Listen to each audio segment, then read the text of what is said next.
Hello everyone. Today we will study the inverse trigonometry functions. First of all, let me recall the 6 trigonometry functions and their graphs.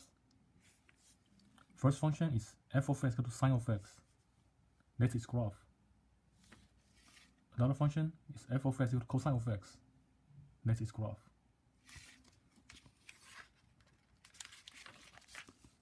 Another function is tangent of x.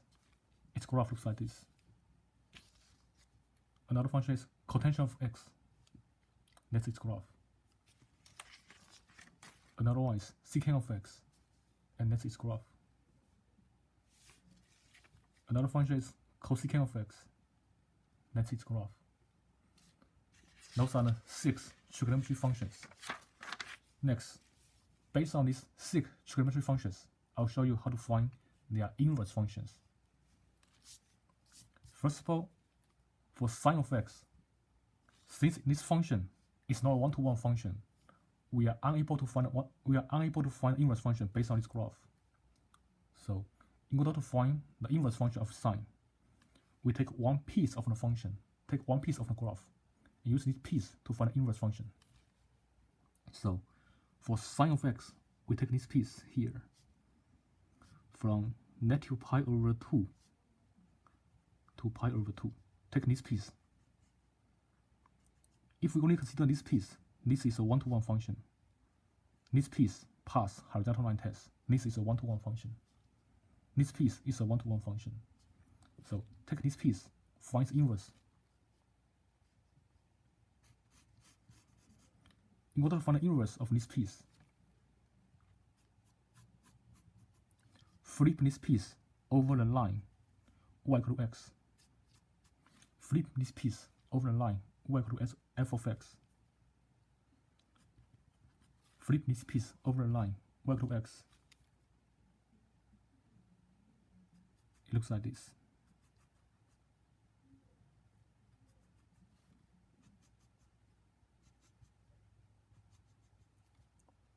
That's the inverse sine of x based on this graph.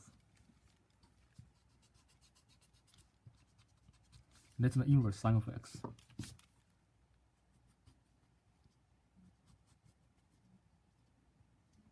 And then, when we find the inverse function, we switch the s-coordinate to be the y-coordinate. So here, the s-coordinate is from negative pi over 2 to pi over 2.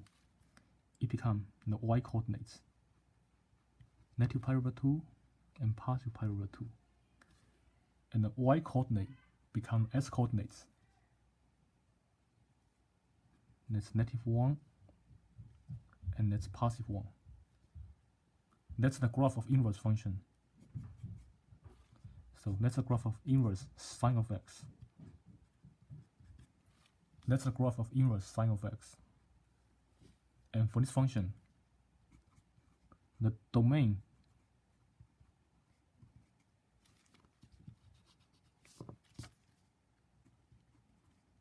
is the interval from negative 1 to 1. For the range, since we only take one piece of the sine function, its range is from negative pi over 2 to pi over 2.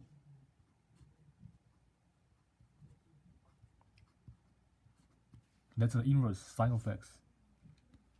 Next, let me introduce the inverse cosine of x. This is the graph of cosine of x. First of all, this function is not a one-to-one function. In order to find the inverse function for cosine of x, we only take one piece of this graph, and then use this piece to find the inverse function. For cosine of x, I take the piece from 0 to pi. Take the piece from 0 to pi. This piece here is a one-to-one function. If you only consider this piece is a one-to-one function. It passes horizontal line test. Then we can find the inverse for this piece.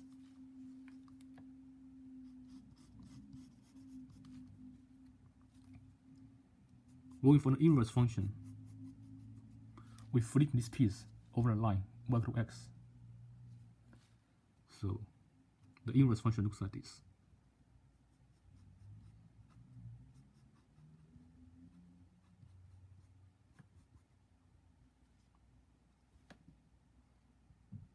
This point is pi comma -1. When we find the inverse, it's -1 comma pi. This point is 0 comma 1.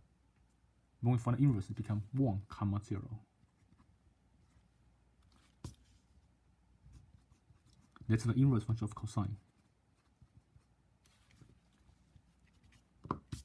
That's the inverse function of cosine.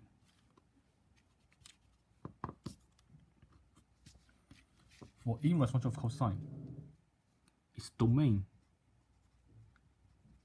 is from -1 to 1. And its range is from 0 to pi.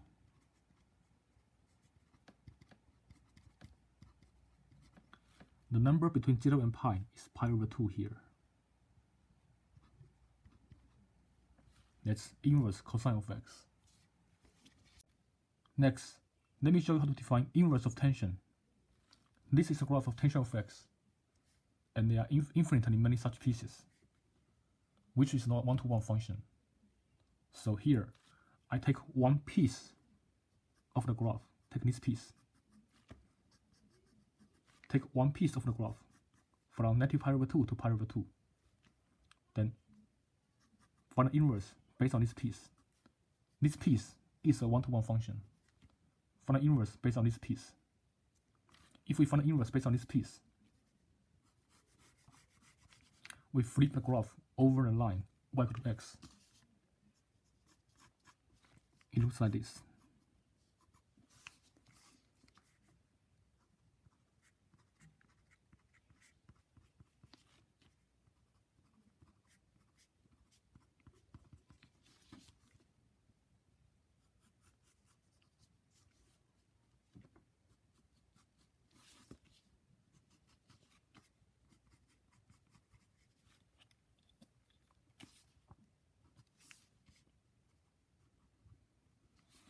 Negative pi over 2 and pi over 2, they are the vertical asymptotes. When we flip over a line y equal to x, the vertical asymptotes become horizontal asymptotes. So this is pi over 2. This is negative pi over 2. When we find the inverse function, flip the graph over a line y equal to x, vertical asymptotes become horizontal asymptotes.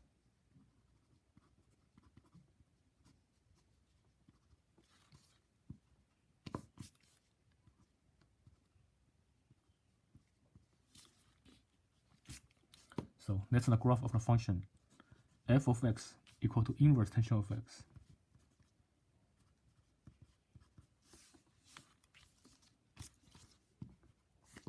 Here, domain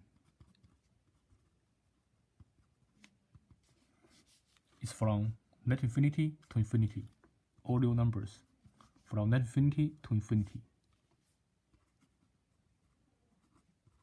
The range is from negative pi over 2 to pi over 2, not including pi over 2 and negative pi over 2. That's the domain, that's the range. And for inverse tension of x,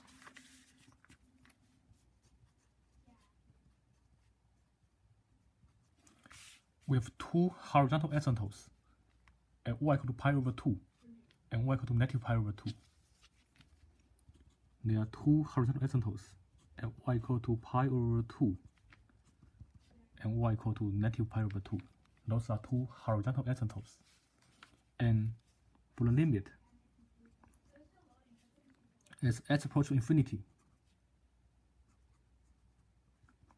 inverse tension of x approaches to pi over 2.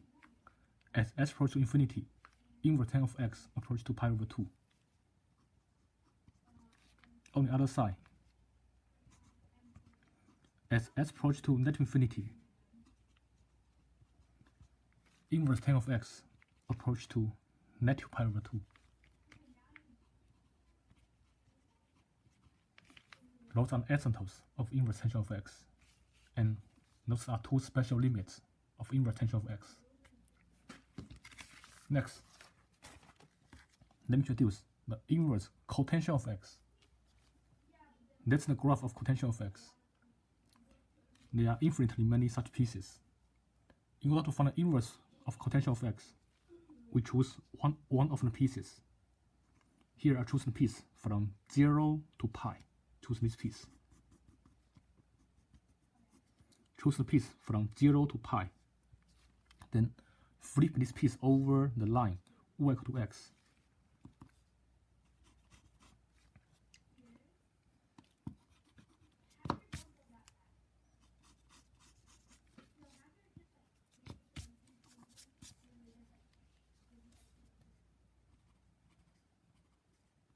That's the horizontal asymptote.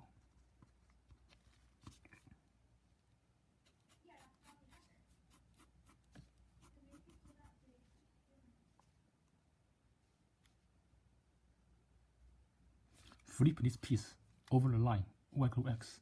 It looks like this.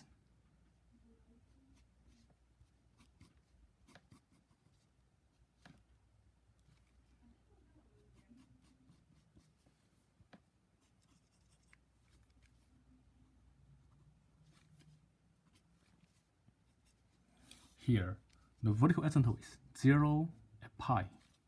So when we find the inverse function, the vertical asymptotes become horizontal asymptote at y equal to 0 and y equal to pi. This point here is pi over 2. That's the value between 0 and pi. That's pi over 2. This is the graph of the inverse cotangent of x. That's the graph of the inverse cotangent of x. And the domain of the inverse cotangent of x is a set of all real numbers from net infinity to infinity.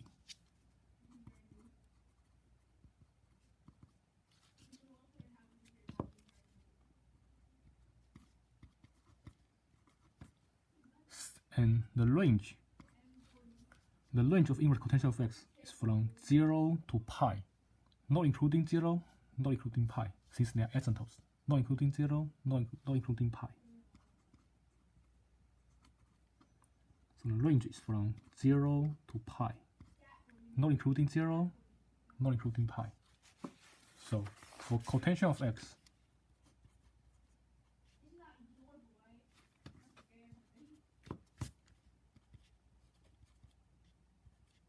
for the inverse cotangent of x, there are two horizontal asymptotes, y equal to 0 and y equal to pi.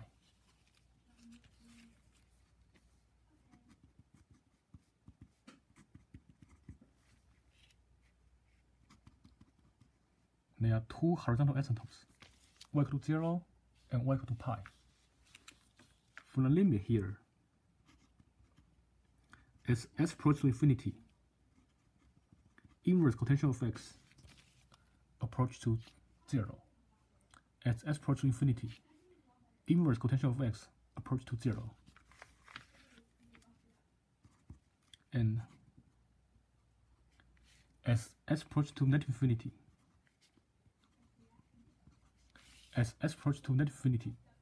inverse cotangent of x approach to pi.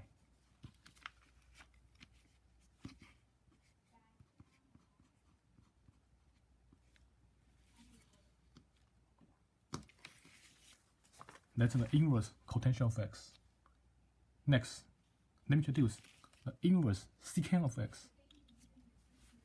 That's the graph of secant of x. We have infinitely many such pieces. Up, down, up, down, up, down. Now, in order to find the inverse function of secant of x, we choose this piece here. This piece from 1 goes all the way up. And this piece here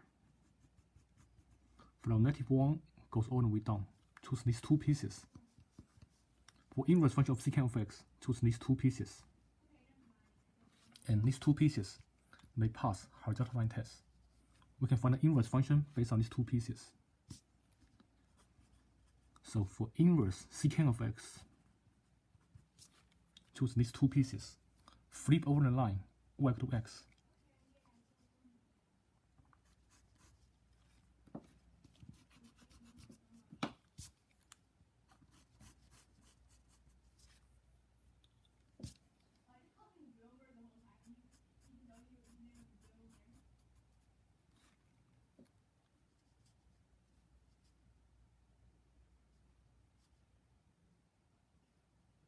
This is a vertical asymptote. When we find the inverse function, it becomes horizontal asymptote at pi over 2.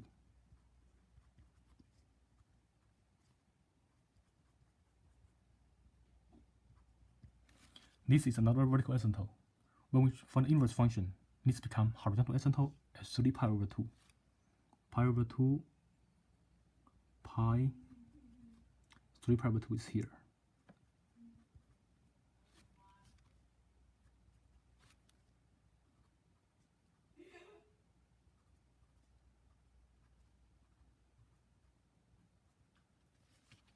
So this piece, this point here is 0, 1.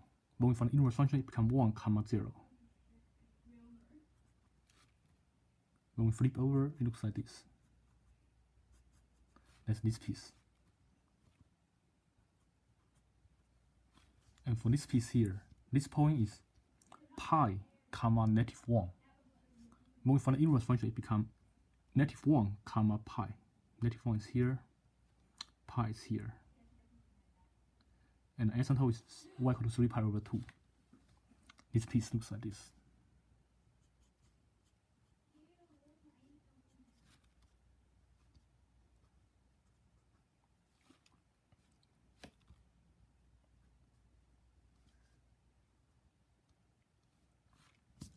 That's the graph of inverse secant of x.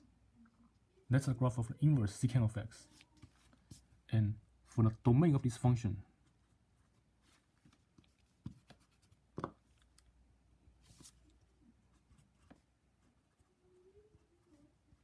there are two pieces. First piece is from -infinity to -1, including -1. Then from 1 to infinity, including 1. That's the domain of inverse secant of x. Then for its range,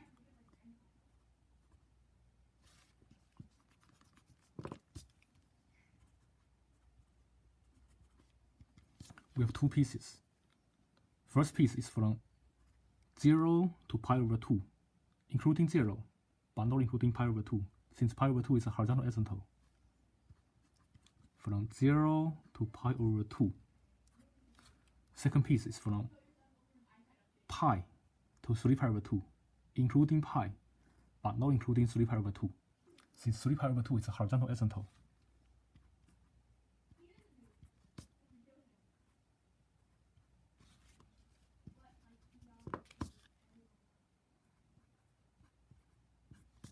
That's the domain and range of inverse secant of x. And for inverse secant of x,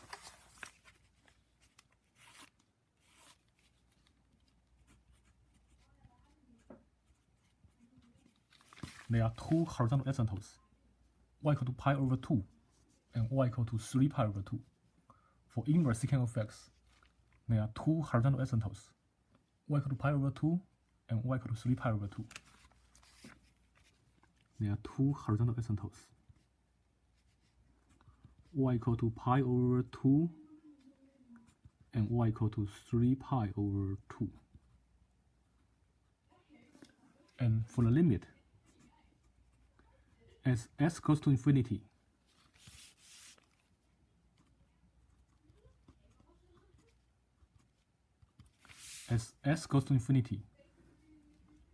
inverse secant of x approach to pi over 2 from below.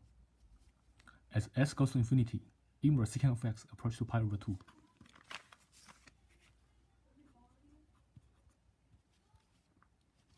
And as s approach to negative infinity,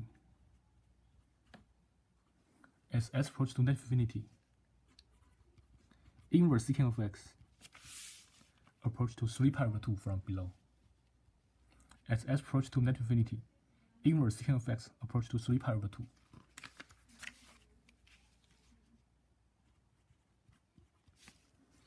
So that's all about inverse secant of x.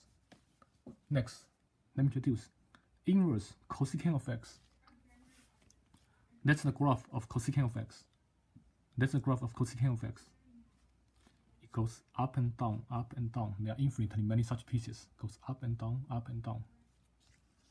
For inverse cosecant of x, we choose this piece. In order to find inverse cosecant of x, I choose this piece. Start from 1, go all the way up. This piece here, from 0 to pi over 2. This piece here, and this piece here, from -1 goes all the way down. These two pieces are one-to-one functions. If we only choose these two pieces, this is a one-to-one function. So we can find the inverse function for these two pieces. Then, in order to find the inverse function of these two pieces, we flip the graph over the line y equal to x. It looks like this.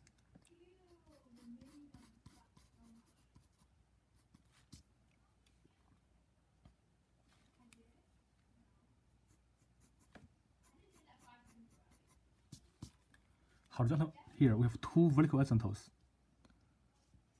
0 and pi. If I find the inverse function, vertical asymptote become horizontal asymptote. So horizontal asymptote at y equal to 0 and y equal to pi. Those are horizontal asymptotes.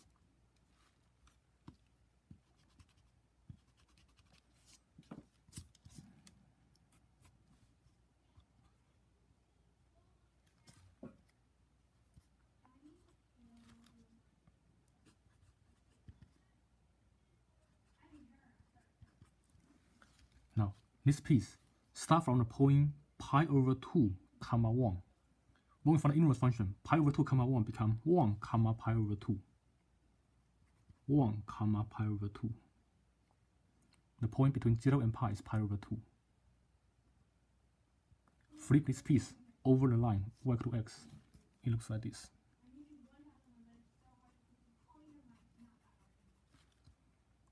And 0 here is a horizontal asymptote. The line y equal to 0 is a horizontal asymptote.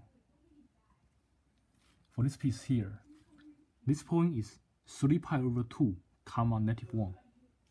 This point here is 3 pi over 2, comma -1. When we find the inverse function, this point become -1, comma 3 pi over 2. -1 is here. 3 pi over 2 is somewhere here above pi. 3 pi over 2 is above pi, somewhere here. Then when we flip this piece over the line y equal to x, it looks like this.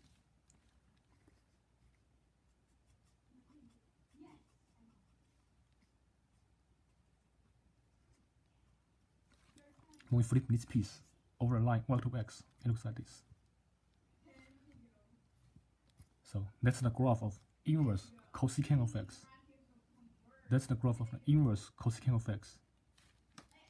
And the domain of this function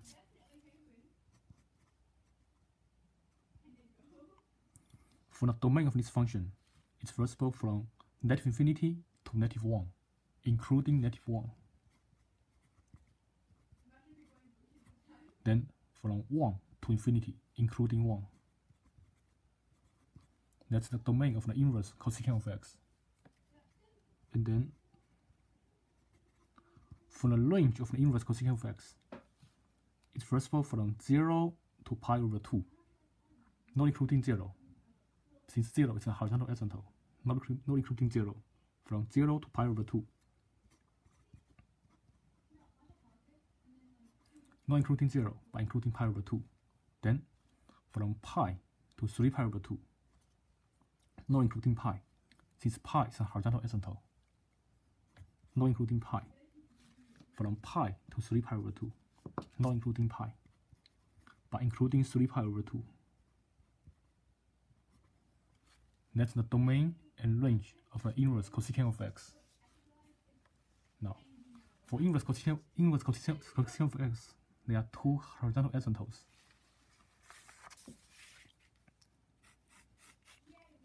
For inverse cosecant of x, there are two horizontal asymptotes.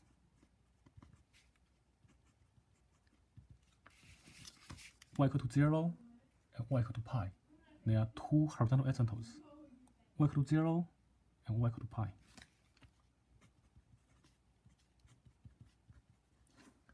And for the limit, as s approaches to infinity, inverse cosecant of x approach to 0.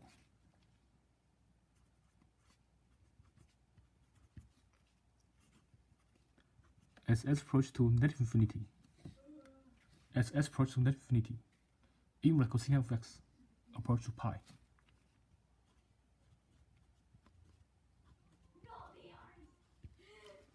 That's the inverse cosecant of x.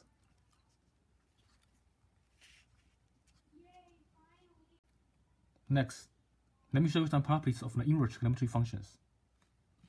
By inverse function property, we know that sine of inverse sine of x equal to x for all x in the domain. And similarly, cosine of inverse cosine of x equal to x for all x in the domain. Tangent of inverse tangent of x equal to x for all x in the domain. Cotangent of inverse cotangent of x equal to x for all x in the domain. And secant of inverse secant of x equal to x for all x in the domain. Cosecant of inverse cosecant of x equal to x for all x in the domain. That's true for all x in the domain.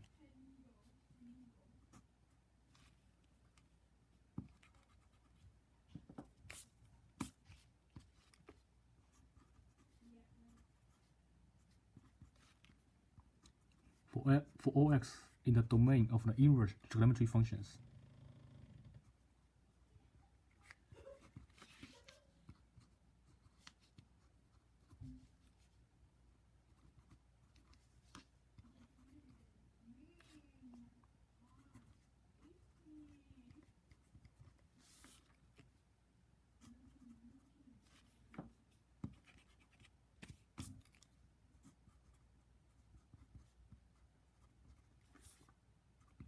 So those are true for all x in the domain of the inverse trigonometry functions.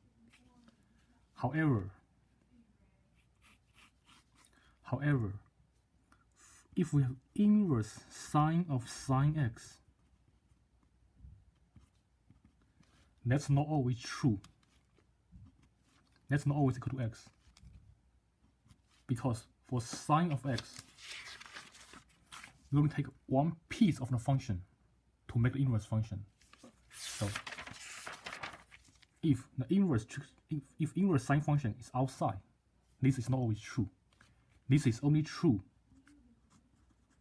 for x is between negative pi over 2 and pi over 2. This is only true for this little piece here.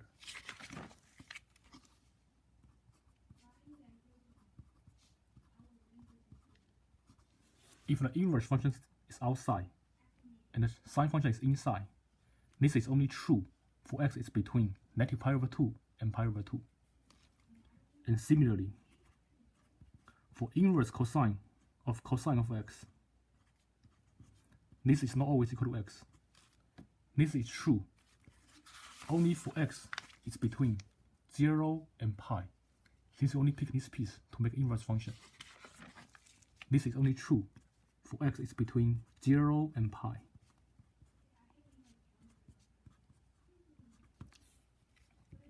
Similarly, for inverse tangent of x, this is not always x, but this equal to x only for x is between negative pi over 2 and pi over 2. Since we only choose this piece to make inverse function, this is only true for this piece, for the negative pi over 2 and pi over 2.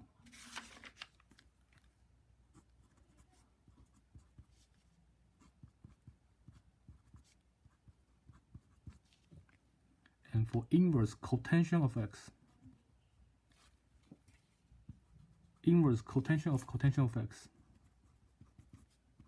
that equal to x only for x is between 0 and pi.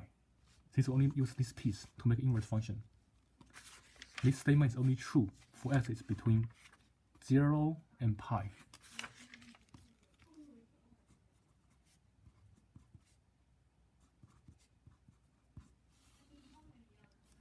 And for inverse secant of secant x, That's not always equal to x. This is true only for secant, only for x is between 0 and pi over 2, and then from pi to 3 pi over 2.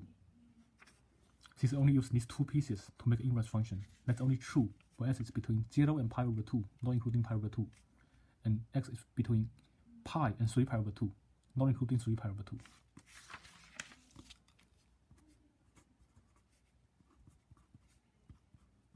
X is from 0 to pi over 2, or from pi to 3 pi over 2, not including pi over 2 and 3 pi over 2 because they are vertical asymptotes. And similarly, for cosecant, inverse cosecant of x, this is true only for x is between 0 and pi over 2, and between pi and 3 pi over 2. Since we only use these two pieces to make an inverse function, it's only true for these two pieces, x between 0 and pi over 2, and then from pi to 3 pi over 2.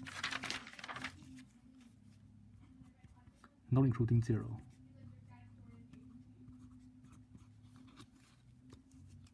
Not including pi.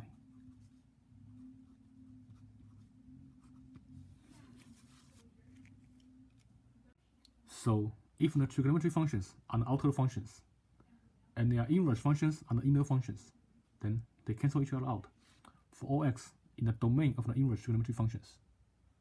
However, if the inverse trigonometry functions are the outer functions, and the corresponding trigonometry functions are the inner functions, then they cancel each other out only for some limited x in these intervals.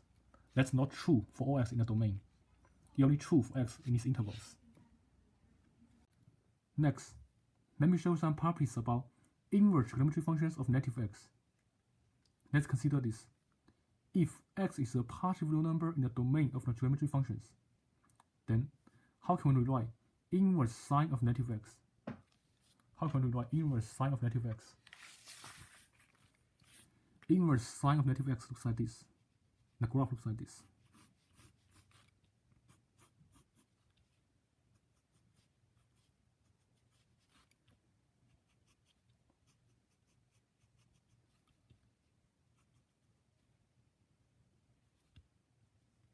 From -1 to 1.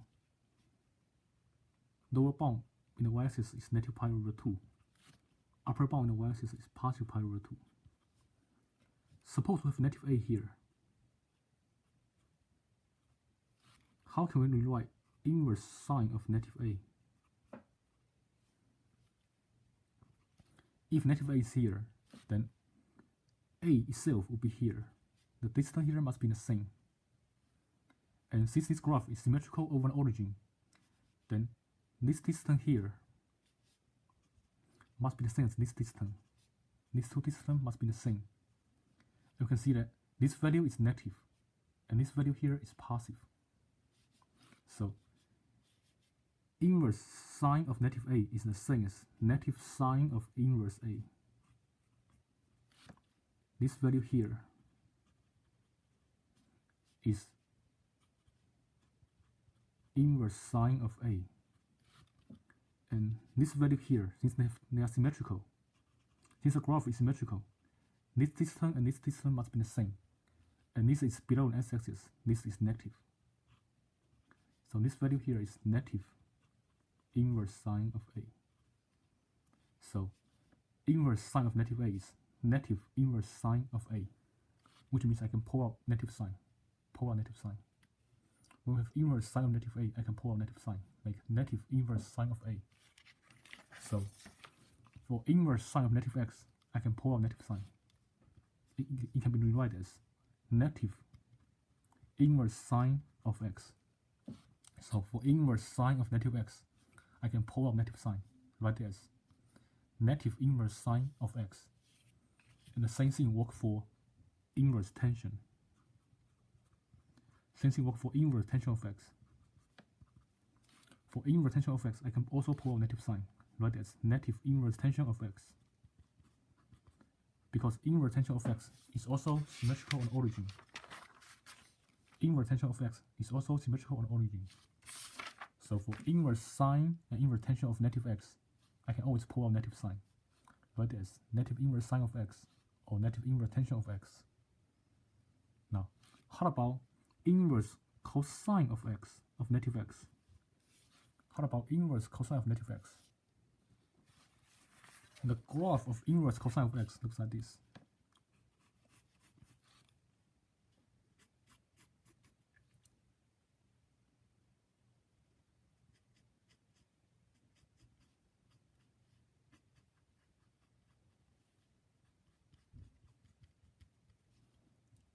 The graph of inverse cosine of x looks like this.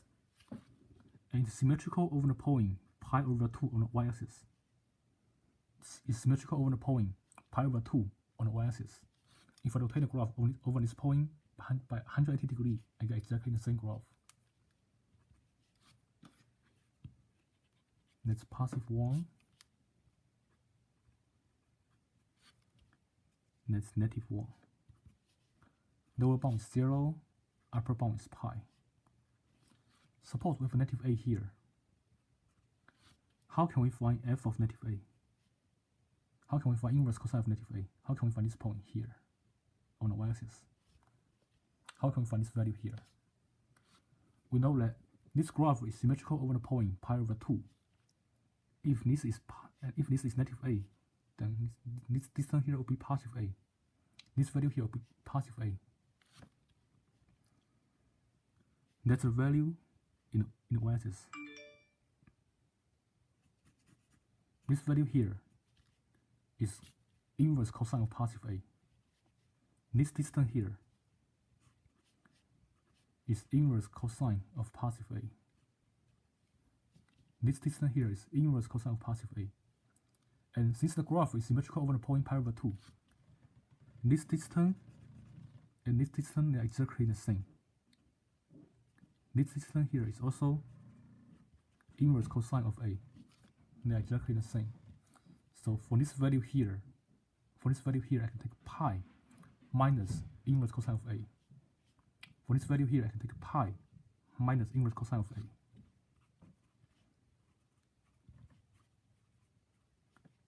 That's inverse cosine of negative a. So for inverse cosine of negative a, I can take pi minus inverse cosine of a. That's how we write inverse cosine of negative a. So similarly, for inverse cosine of negative x, I can write it as pi minus inverse cosine of x. For inverse cosine of negative x, I can write it as pi minus inverse cosine of x. Which means if I pull out negative sign, I add pi in the front. For inverse cosine, if I pull out negative sign, I add pi in the front. And similarly, for inverse cotangent of negative x, when I pull out negative sign, I also add pi in the front. I get pi minus inverse cotangent of x. For inverse cotangent, if I pull out negative sign, I add pi in the front. I get pi minus inverse cotangent of x.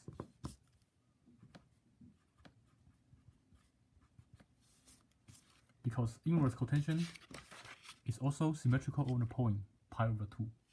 Inverse cotangent is also symmetrical over the point pi over 2 on the y-axis. If I rotate the graph over this point 180 degrees, I get exactly the same graph. So inverse cotangent has exactly the same property as inverse cosine. Next, how about inverse secant of negative x? How about inverse secant of negative x? Let's look at graph.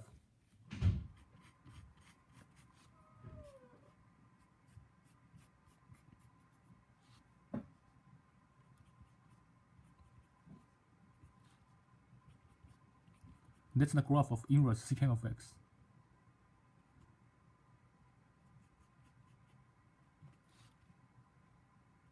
Pi over 2 is a horizontal asymptote, and 3 pi over 2 that's another horizontal asymptote.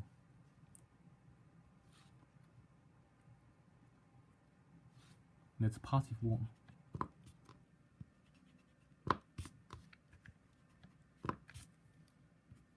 Negative 1 is here. That's another piece. That's the graph of inverse secant. That's the graph of inverse secant. Suppose we have negative a here. How can we find this value? Suppose we have negative a here. How can we find this value? If negative a is here, then positive a will be here. If that's negative a, then this is positive a. This distance must be the same. And this value here is inverse secant of a. Now, observe these two values. If I shift this point up by pi units, if I shift this point up by pi units,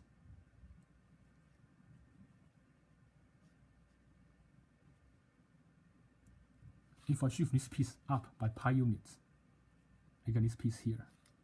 If I shift this piece up by pi units, I get this piece. You can see that these two pieces are symmetrical over the y-axis. So this value here is pi plus inverse secant of a. And since these 2 points are symmetrical over the y-axis, the y-coordinate are exactly the same, which means inverse secant of negative a equal to pi plus inverse secant of a.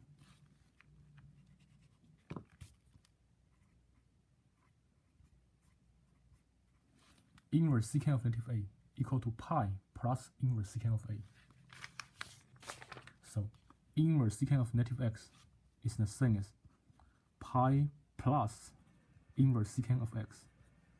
So for inverse secant, if I put a negative sign, it becomes positive, add pi in the front.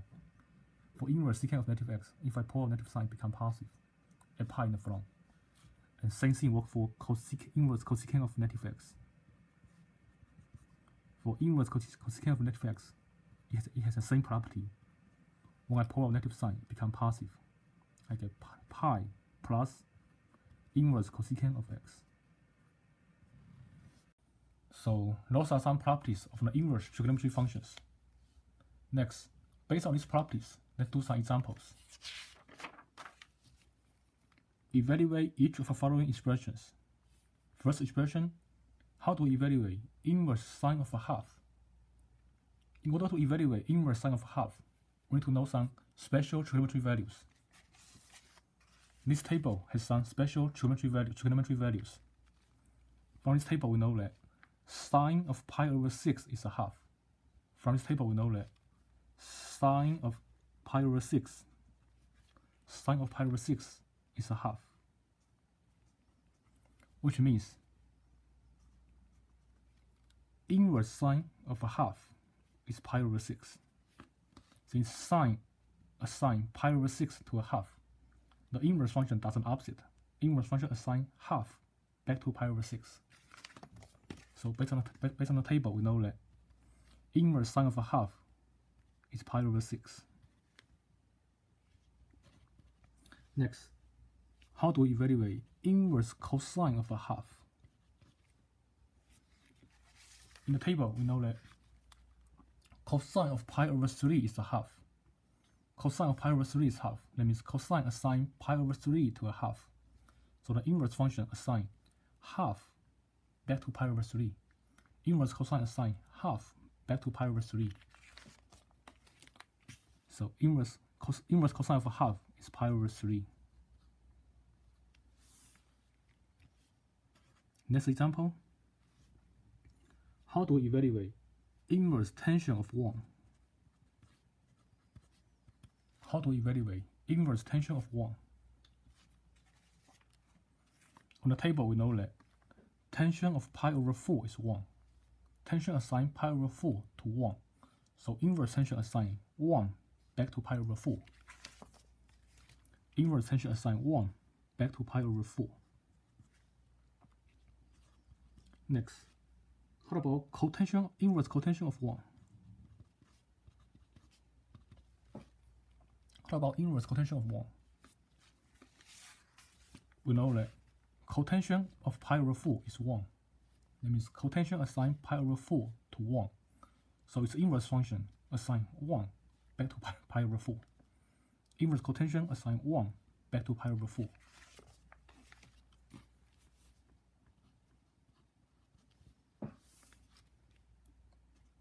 Next example. What's inverse tangent of 2? What's inverse tangent of 2? From this table, we know that secant assign pi over 3 to 2. Secant assign pi over 3 to 2, which means inverse secant assign 2 back to pi over 3.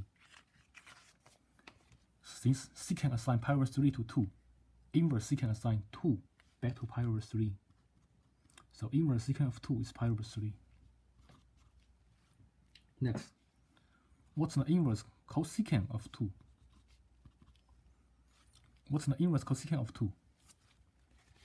From the table, we know that cosecant assign pi over 6 to 2, which means its inverse function assign 2 back to pi over 6. Inverse cosecant assign 2 back to pi over 6.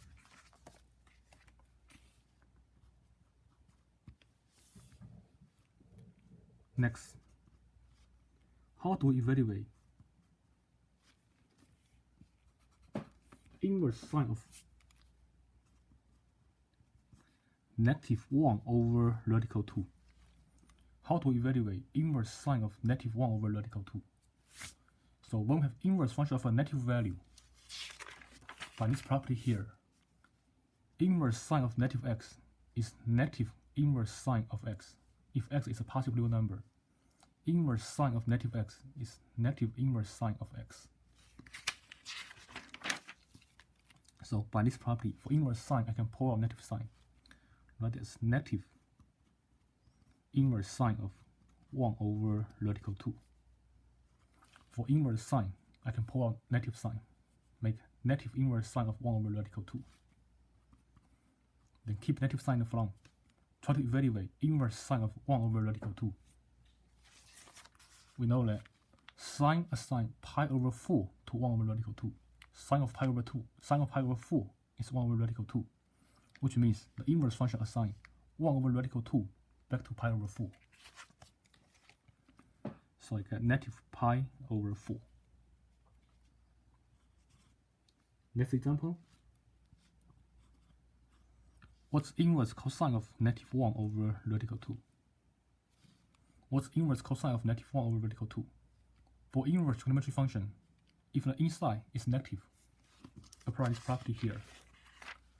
If x is positive number, cosine of negative x, for cosine of negative x, when I pull out negative sign, I write pi in the front.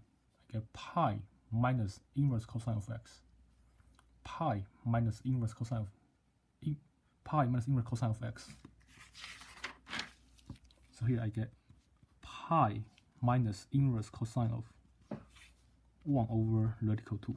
For inverse cosine, when I pull out negative sign, I need to add pi in the front.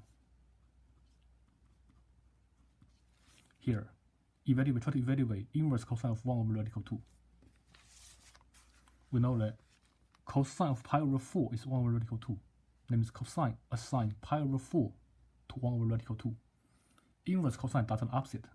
Inverse cosine assign 1 over radical 2 back to pi over 4. And then subtract. Pi minus pi over 4 is 3 pi over 4. Next example.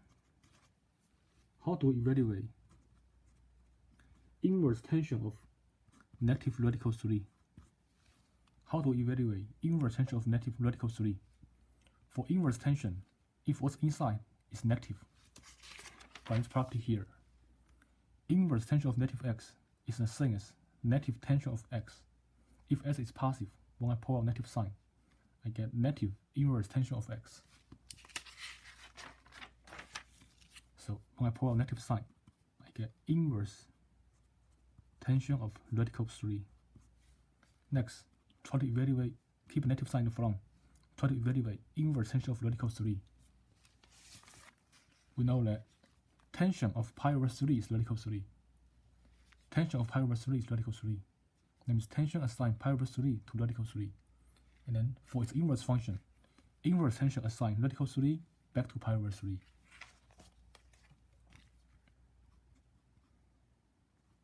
So the final answer is negative pi over 3. Next example. inverse cotangent of negative radical 3. How to evaluate inverse cotangent of negative radical 3? For inverse cotangent, if what's inside the parentheses is negative, by this property here, I can pull out negative sign. If I pull out negative sign, add pi in the front.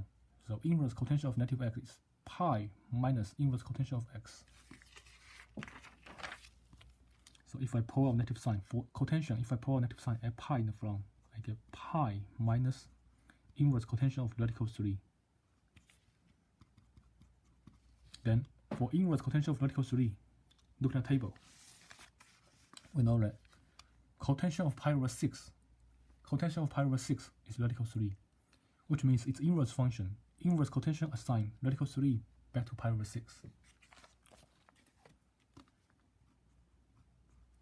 Then subtract. Pi minus pi over 6 is 5 pi over 6.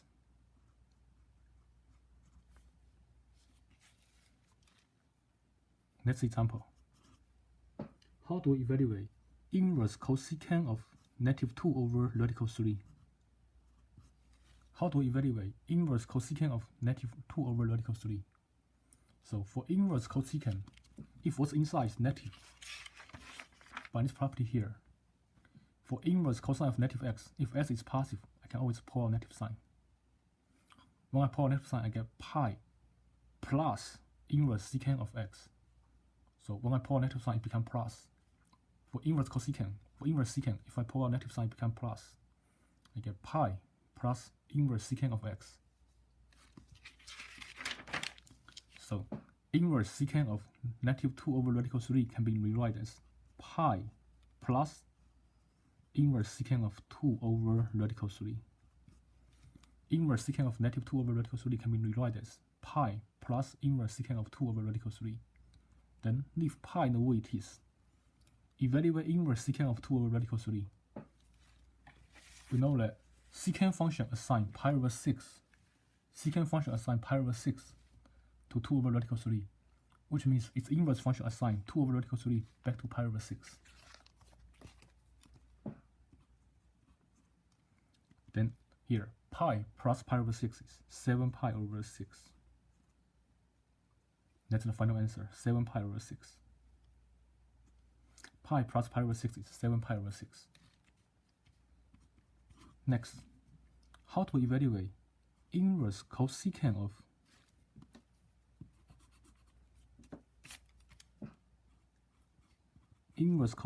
negative 2 over radical 3.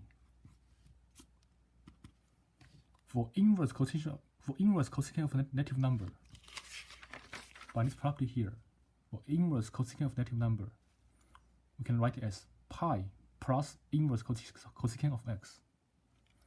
Inverse cosecant of negative x can be rewritten as pi plus inverse cosecant of x. So it can be rewritten as pi plus inverse cosecant of 2 over radical 3. Then leave pi in the way it is. For 2 over radical 3, look at the table. For cosecant, we know for cosecant of pi over 3 is 2 over radical 3. Cosecant of pi over 3 is 2 over radical 3, which means its inverse function assign 2 over radical 3 back to pi over 3. Its inverse function assign 2 over radical 3 back to pi over 3. So inverse cosecant of 2 over radical 3 is pi over 3. Then adding up, pi plus pi over 3 is 4 pi over 3. That's the final answer. Pi plus pi over 3 is 4 pi over 3. Next, how do we evaluate sine of inverse sine of 1/3?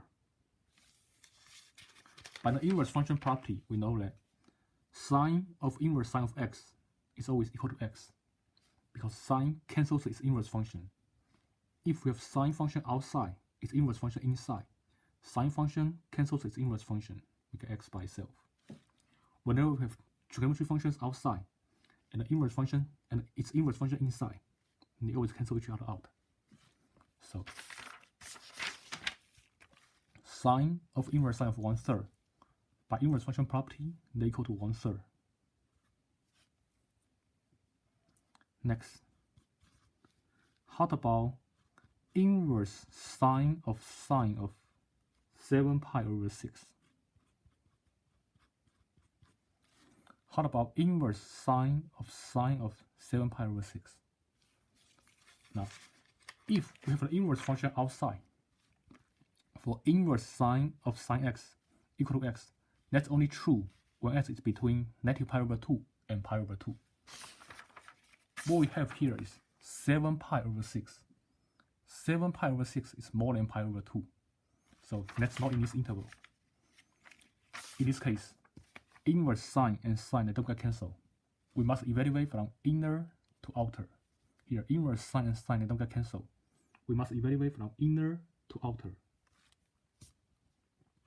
So what can we do here? First of all, we leave the outer function the same. Evaluate the inner function first. How do we evaluate sine of 7 pi over 6? For sine of 7 pi over 6, if this angle is more than 90 degrees, we must apply reference angle. We need to use reference angle to find the value. In the coordinate plane,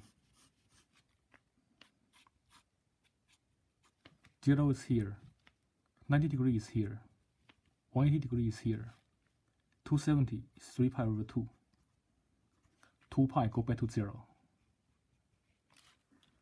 For the angle terminate in the first quadrant, its reference angle equal to angle itself, For angle terminate in quadrant 1, its reference angle equal to this angle itself. We use S bar, we use theta bar to represent reference angle. For angle terminates in quadrant 2,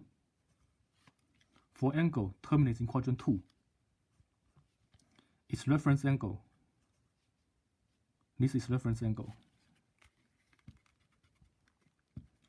In quadrant 2, the reference angle is the difference between pi and theta. For an angle terminating in quadrant 2, its reference angle is pi minus theta, which is theta bar here. For angle terminating in quadrant 3,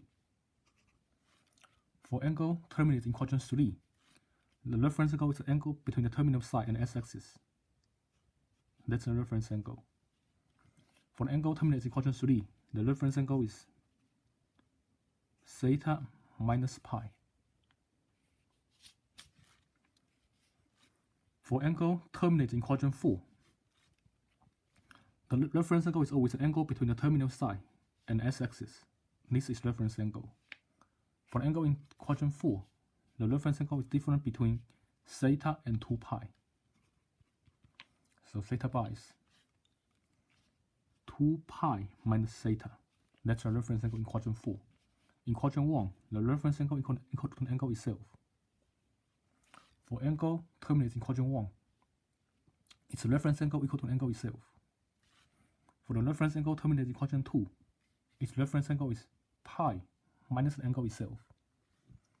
For angle terminates in quadrant 3, its reference angle is the angle itself minus pi. For the angle terminates in quadrant 4, its reference angle is 2 pi minus the angle itself. So that's the rule to find reference angle. Reference angle is always the angle between the terminal side and the x-axis. And we know that for sine or cosecant, they are positive in quadrant 1 and quadrant 2, negative in quadrant 3 and quadrant 4. For cosine and secant, they are positive in quadrant 1 and quadrant 4, negative in quadrant 2 and quadrant 3. For tangent and cotangent, they are positive in quadrant 1 and quadrant 3, negative in quadrant 2 and quadrant 4. Those are the sign of each trigonometry functions in different quadrants.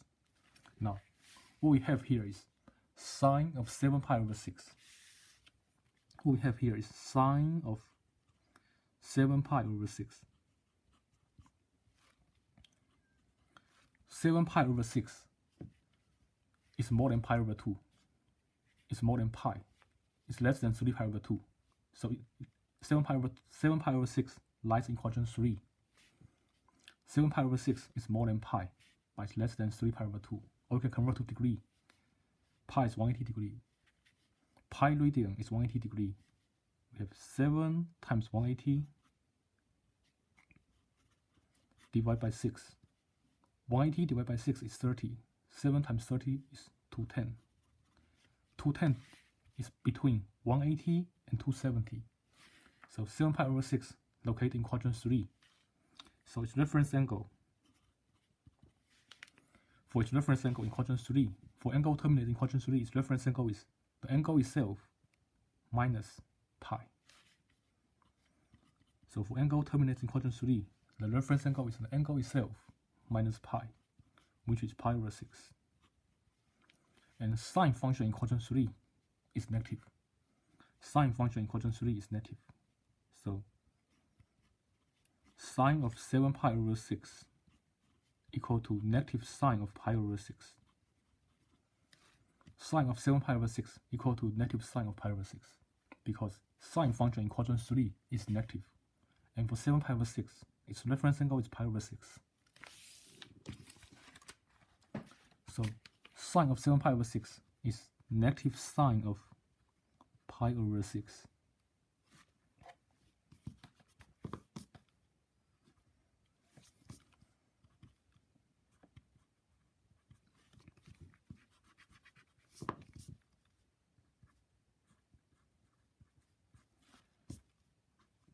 And we know that sine of pi over 6 is a half. This is a special trigonometry values.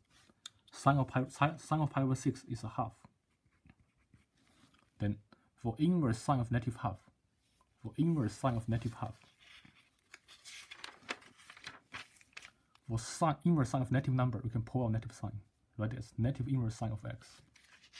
So inverse sine of negative half can be rewritten as negative inverse sine of a half. And we know that inverse sine of a half,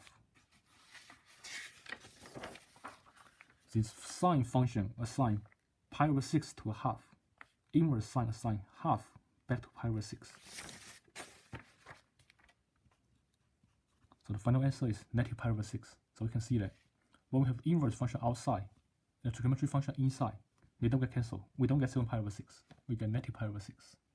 If 7 pi over 6 is not in this interval. So if we have inverse trigonometry function outside, make sure the x must be in these intervals. Otherwise, they don't get cancelled. We must evaluate step by step from inner to outer. Next example. How do we evaluate inverse tension of inverse tension of 2?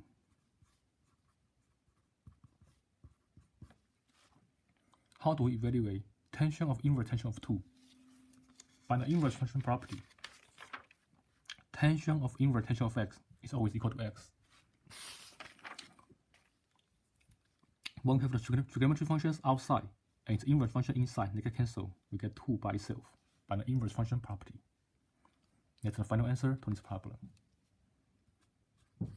Next, how do we evaluate inverse tension of 3 pi over 4?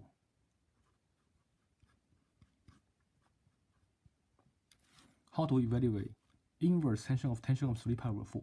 Now, when we have inverse tension of 3 pi over 4, be very, very careful. For inverse tension of x equal to x, this is only true when x is between negative pi over 2 and pi over 2. Here we have 3 pi over 4. 3 pi over 4 is more than pi over 2. So 3 pi over 4 is not in this interval. That means inverse tension and tension, they don't get cancelled. We must evaluate from inner to outer. We must evaluate from inner to outer.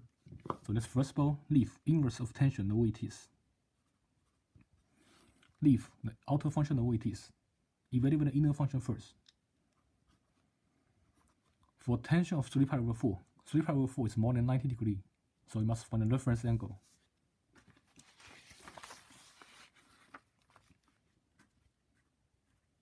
For tangent of 3 pi over 4. 3 pi over 4 is more than 90 degrees. And first of all, we can try to convert this to radian degree measure, will be a little easier. Pi radian is 180 degrees. Pi radian is always 180 degrees. So we get 3 times 180 degrees over 4. 180 degrees over 4 is 45 degrees. 3 times 45 degrees is 135 degrees. 135 degrees is more than 90 degrees, but it's less than 80 degrees. It's less than 180 degrees. So 135 degrees terminates in quadrant 2. For angle in quadrant 2, for angle terminates in quadrant 2, its reference angle is always pi minus the angle itself. For the angle terminates in quadrant 2, its reference angle is always pi minus the angle itself. So its reference angle here is pi minus the angle itself. For 3 pi over 4, its reference angle is pi minus the angle itself. And here we know that pi minus 3 pi over 4 is pi over 4. So the reference angle is pi over 4. Now, this angle terminates in quadrant 2. We know that tangent in quadrant 2 is negative. Tangent in quadrant 2 is negative. So tangent of 3 pi over 4, since it terminates in quadrant 2, it's negative. And the reference angle is pi over 4. We get inverse tangent of pi over 4. We get negative tangent of pi over 4. So tangent of 3 pi over 4 is negative tangent of pi over 4. Next, let's evaluate tangent of pi over 4. Tangent of pi over 4, that's a special trigonometry values. Tangent of pi over 4 is 1. Tangent of pi over 4 is 1. So we get tangent of negative 1 here. For inverse tangent of negative 1, by the property here, inverse tangent of negative x can be written as negative inverse tangent of x. I can pull out negative sign like this. Negative inverse tangent of x. So here I can pull out negative sign like this. Negative inverse tangent of 1. Then keep negative sign the way it is. So inverse tangent of 1. So it's tangent assign pi over 4 to 1. Inverse tangent assign 1 back to pi over 4. So inverse tangent of 1 is pi over 4. That's the final answer to this problem. So inverse tangent of 3 pi over 4.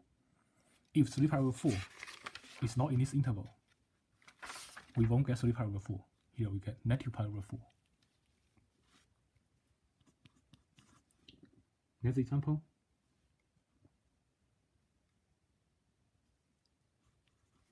Secant of inverse secant of 3. Secant of inverse secant of 3. If we have trigonometry functions outside and its inverse function inside, then by inverse function property they can cancel. We get 3 by itself. Secant cancels its inverse function, we get 3 by itself. Next example. How do we evaluate inverse secant of 2 pi over 3? When we have inverse secant outside, secant inside, be very, very careful. If x is between 0 and pi over 2, or pi and 3 pi over 2, then inverse secant cancel secant, we get x. Otherwise, they don't get cancelled. We need to evaluate from inner to outer. Here we have 2 pi over 3. 2 pi over 3 is more than pi over 2, so it's not in this interval. 2 pi over 3 is less than pi, so it's also not in this interval. So 2 pi over 3 is not in these two intervals. That means inverse secant and secant, they don't get cancelled. We must evaluate from inner to outer. So let's evaluate the inner function first. First of all, leave an outer function inverse secant the way it is. Simplify an inner function. Inner function will have secant of 2 pi over 3. 2 pi over 3 is more than 90 degrees. 2 pi over 3 is more than 90 degrees. So we need to use reference angle. We try to evaluate secant of 2 pi over 3. Since 2 pi over 3, pi radian is 180 degrees. 180 divided by 3 is 60. 60 times 2 is 120. 120 degrees located in quadrant 2. 120 degrees located in quadrant 2. So for angle in quadrant 2, its reference angle is pi minus the angle itself. For the angle in quadrant 2, its reference angle is pi minus the angle itself. So its reference angle is pi minus the angle itself. Pi minus 2 pi over 3 is pi over 3. That's a reference angle. And we know that secant in quadrant 2, secant in quadrant 2 is negative. Secant in quadrant 2 is negative. So secant of 2 pi over 3, secant in quadrant 2 is negative, and its reference angle is pi over 3. So secant of 2 pi over 3 is negative secant of pi over 3. So for inner function, secant of 2 pi over 3 is negative secant of pi over 3. Secant of pi over 3, that's a special angle. That's a special trigonometry value. Leave negative sign the way it is. Secant of pi over 3. For secant of pi over 3, we know that secant pi over 3 is 2. In the table, we know that secant of pi over 3 is 2. So we get inverse secant of negative 2. When we have inverse secant of a negative number, I can write it as pi plus inverse secant of the number itself. I can pull out remove the negative sign. Write it as pi plus inverse secant of x. So when we have inverse secant of negative 2, I can remove negative sign. Write it as pi plus inverse secant of 2. And we know that inverse secant of 2, since secant assign pi over 3 to 2, so its inverse function assign 2 back to pi over 3. I get pi over 3 here.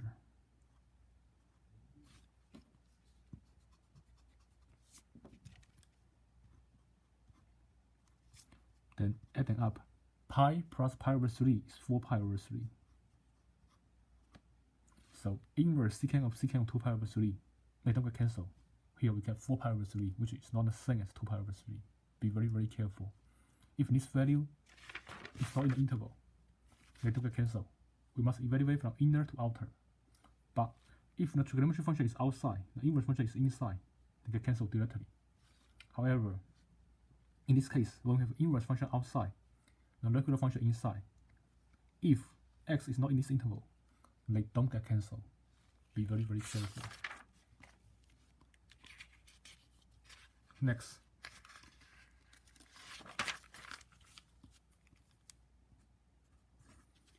how do we evaluate sine of inverse cosine of 1/3?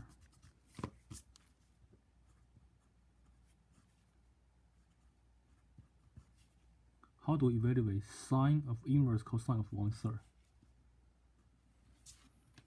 Now, in this case, when we have sine of inverse cosine of 1/3, we cannot solve that directly. So let's make one substitution. Let theta equal to inverse cosine of 1/3. We cannot evaluate this directly. So let's make one substitution.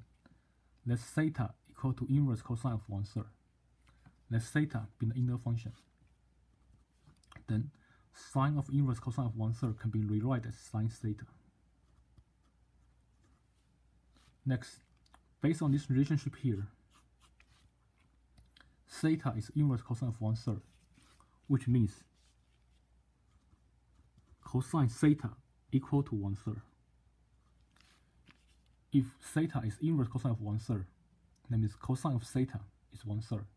When we apply cosine on both sides, when we apply cosine on both sides, cosine cancels inverse cosine. When we apply cosine on both sides, I get cosine of theta equal to cosine of inverse cosine of 1/3. Here, when we have cosine outside, cosine cancels inverse cosine. I get 1/3 on the right side. Left side is cosine of theta. Then cosine of theta, if cosine of theta is 1/3, we can draw a triangle.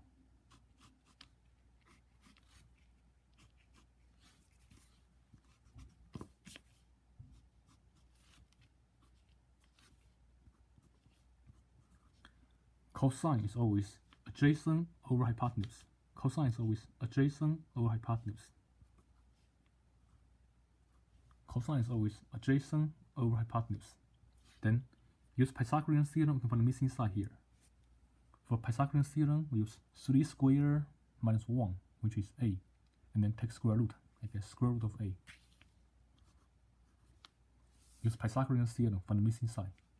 Cosine theta is always adjacent over hypotenuse. Then use Pythagorean Theorem, find the missing side, I get radical a here. Which means sine theta.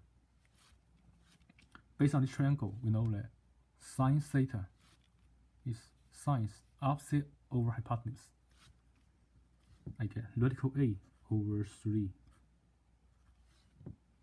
Sine theta is opposite over hypotenuse. I get radical a over 3.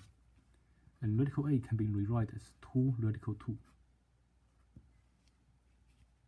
That's how we simplify sine of inverse cosine of 1/3. The answer is 2 radical 3, 2 radical 2 over 3. Next example. How do we evaluate cosine of inverse tangent of 2/3 of 3/2? How do we evaluate cosine of inverse tangent of 3/2?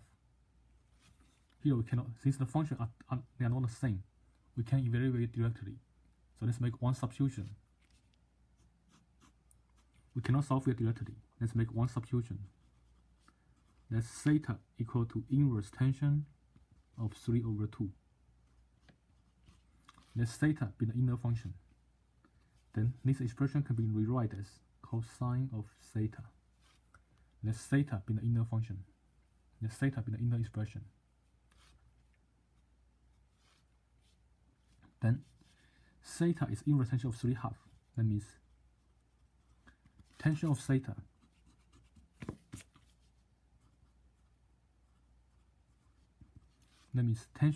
is 3/2. That means tangent of theta is 3/2.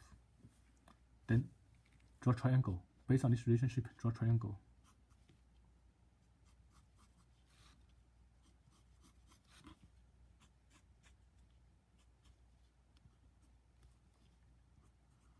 Tangent is always opposite over adjacent. Tangent is always opposite over adjacent. Here, hypotenuse is missing. Hypotenuse is missing. Use Pythagorean Theorem, find hypotenuse. We get 2 squared plus 3 squared, which is 13. Then take square root. We get square root of 13. That's the hypotenuse. We are looking for cosine of theta. Cosine is always adjacent over hypotenuse. Based on this triangle, cosine is adjacent over hypotenuse, which is 2 over radical 13. And for the final answer, we need to rationalize the denominator. That's 2 radical 13 over 13.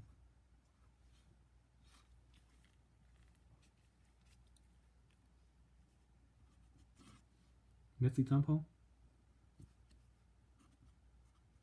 How do we evaluate tangent of inverse secant of 2?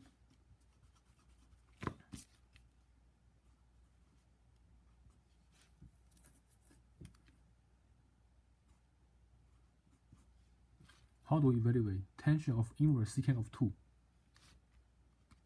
Since the inner function and the outer function they are not the same, let's make one substitution.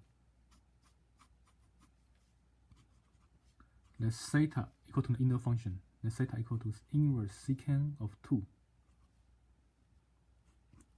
Then, by the inverse function property, if theta is inverse tangent of 2, inverse secant of 2, that means secant of theta is 2. Number 2 can be rewritten as 2 over 1. Number 2 can be rewritten as 2 over 1. Next, let's draw a triangle based on this relationship here.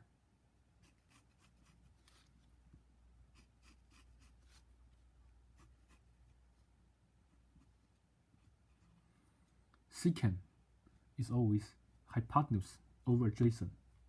Secant is always hypotenuse over adjacent. So 2 is hypotenuse, 1 is adjacent. Secant is always hypotenuse over adjacent. Then use Pythagorean theorem for the missing side. Use Pythagorean theorem for the missing side. 2 squared is 4. 1 squared is 1. We have 2 squared minus 1 squared, which is 3. Then take square root, we get square root of 3. Use Pythagorean theorem for the missing side. 2 squared minus 1 squared is 3. Then take square root, we get square root of 3. So here, since inverse secant of 2 is theta, we get tangent of theta. For tangent of theta, look at theta here. Theta is always, tangent theta is opposite over adjacent. Tangent theta is opposite over adjacent. We have radical 3 over 1. Radical 3 over 1 is radical 3. That's the final answer to this expression. Next, how do we evaluate secant of inverse cotangent of 3? How do we evaluate secant of inverse cotangent of 3? Since the function inside and outside they are not the same functions, they are not the inverse function of each other. Let's make one substitution. Let theta equal to the inner function. Let theta equal to the inner function. Inverse cotangent of 3. Then by inverse function property, if theta is inverse cotangent of 3, that means cotangent of theta equal to 3. And then we know that number 3 can be rewritten as 3 over 1. Next, draw a triangle based on this relationship here.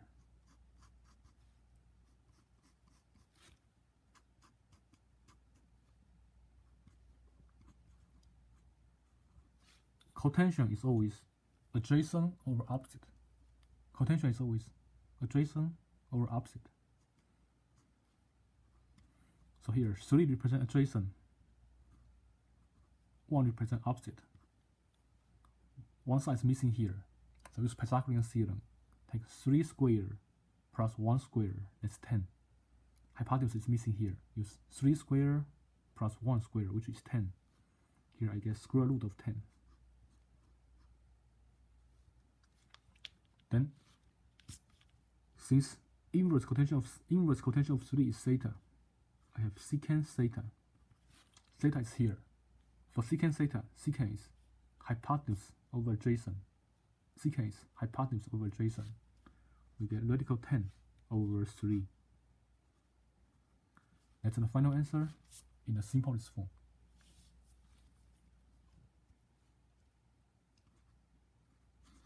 Next example. How do we evaluate sine of 2 times inverse tangent of 2? How do we evaluate sine of 2 times inverse tangent of 2? Again, first of all, let's make a substitution. Let theta equal to the inner function, inverse tangent of 2. Don't include this 2. Let theta equal to inverse tangent of 2.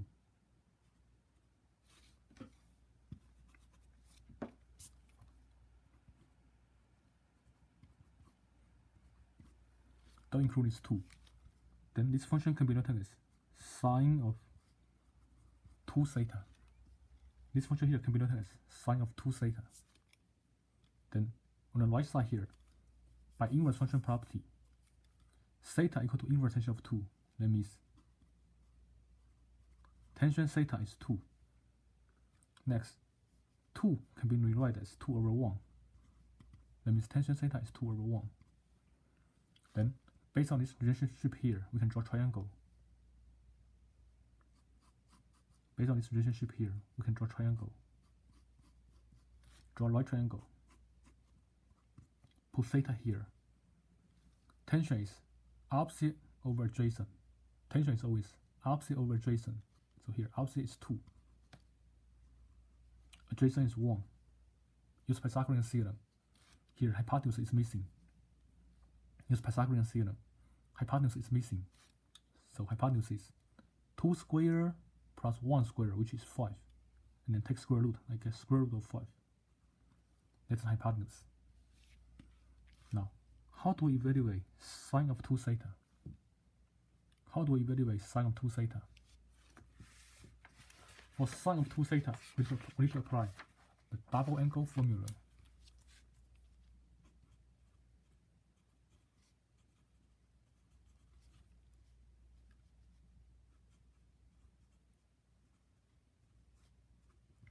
Double angle formula says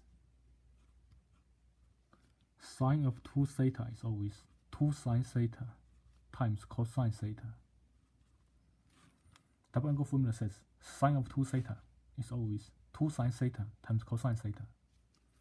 And the double angle formula for cosine of 2 theta is always cosine square of theta minus sine square of theta.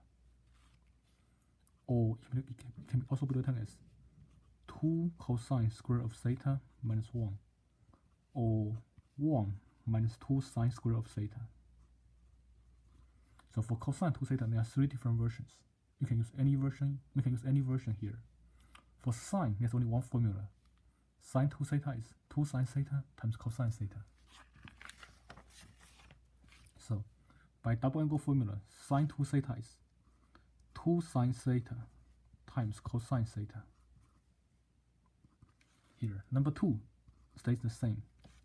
For sine theta, theta is here. I can read it from this triangle. Sine theta is opposite over hypotenuse.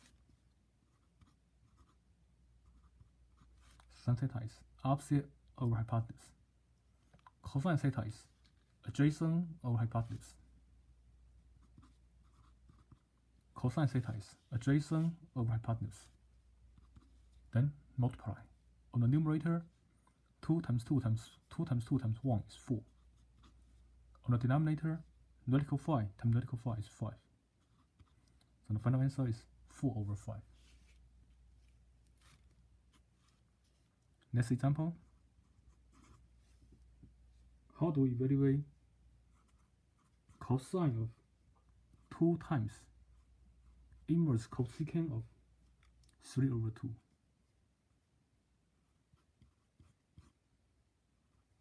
How can we evaluate cosine of 2 times inverse cosecant of 3 over 2? So first of all, let's make one substitution. Let theta equal to the inverse cosecant of 3 over 2. Don't include 2.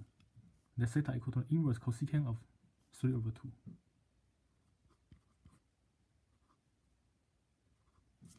So this formula can be rewritten as cosine of 2 theta.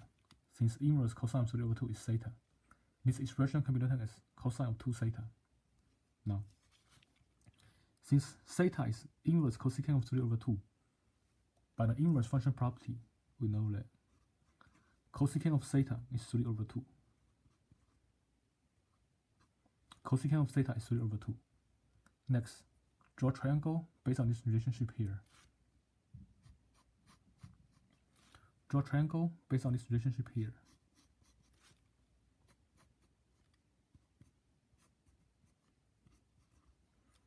Cosecant is hypotenuse over opposite. Cosecant is hypotenuse over opposite. So 3 represents hypotenuse, 2 represents opposite. One side is missing here. One side is missing here. For the missing side, we can use Pythagorean Theorem. 3 square, we use 3 square minus 2 square. 3 square minus 2 square is 5. Then take square root, we get square root of 5. That's the missing side. Then, for cosine of 2 theta, use double angle formula. We have 3 choices. Here, let me choose the first one. I can use cosine square of theta minus sine square of theta. So cosine 2 theta is cosine square of theta minus sine square of theta. Then for cosine theta, we know that cosine theta is adjacent over hypotenuse. Cosine is adjacent over hypotenuse. So we get radical 5 over 3. Then don't forget square. That's cosine square of theta. Cosine theta is adjacent over hypotenuse. Radical 5 over 3. Keep square the way it is. For sine square theta, we know sine theta is opposite over hypotenuse. Sine theta is opposite over hypotenuse. It's 2 over 3. Then square this answer. We get 5 over 9 minus 4 over 9. When we subtract, the final answer is 1 over 9. That's the final answer of this expression.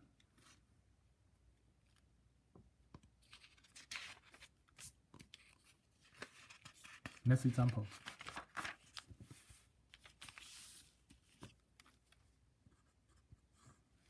How do we simplify? Sine of inverse cosine of 2/3 plus inverse tangent of 3. How to evaluate sine of inverse cosine of 2/3 plus inverse tangent of 3? If there are 2 inverse functions inside the parentheses, let's make substitution for both of them. Let's make substitution for both of them. Let's theta. Let me put it here.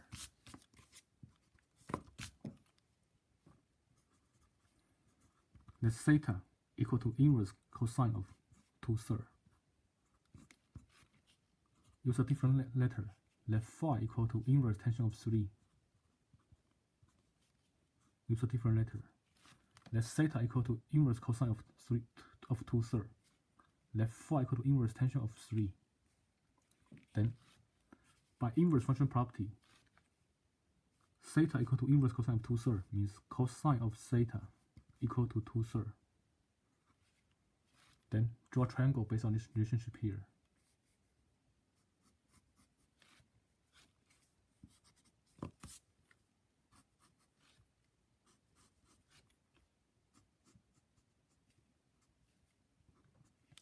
Cosine is always adjacent over hypotenuse. Cosine is always adjacent over hypotenuse. Theta is here. Now, for the missing side here, use Pythagorean Theorem. For the missing side here, use Pythagorean Theorem. Use 3 square minus 2 square. 3 square minus 2 square is 5. When we take square root, we get square root of 5. Next, draw a triangle for angle phi. Angle phi is inverse tangent of 3. That means tangent phi equal to 3. Tangent phi equal to 3. 3 is the same as 1. It's 3 over 1.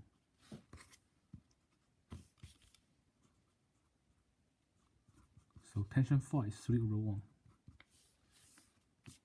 Then draw a triangle based on this relationship here. Draw a right triangle. Put angle phi here. Tangent is always opposite over adjacent. Tangent is always opposite over adjacent. Here, hypotenuse is missing. Hypotenuse is missing. by Pythagorean Theorem, we have 3 squared plus 1 squared, which is 10. Take square root, we get square root of 10. Now, we have theta and phi. Once we make substitution, the original expression, sine of inverse cosine of 2 over 3 plus inverse tangent of 3, it can be written as theta, sine of theta plus phi. This expression can be written as sine of theta plus phi.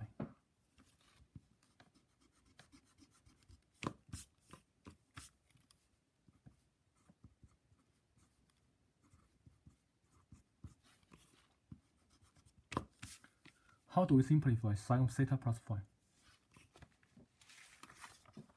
Next, let me remind you the sum and difference formula.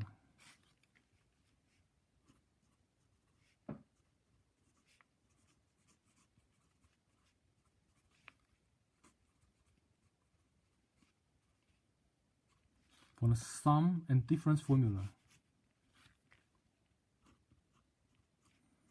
sine of A plus B is always sine A cosine B plus cosine A sine B. Sine of A plus B is always sine A cosine B plus cosine A sine B.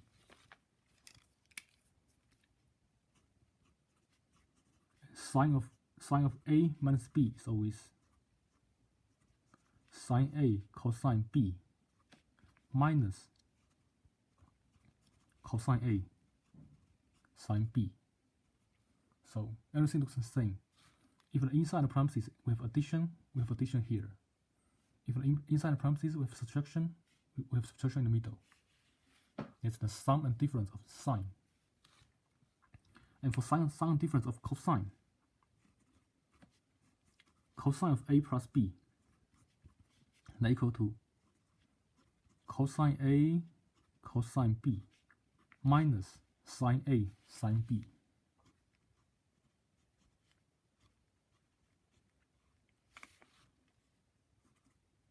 Cosine of A minus B equal to cosine A cosine B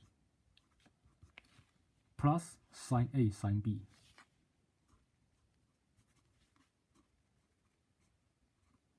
So for cosine of A plus B, the sign in the middle is subtraction, is minus.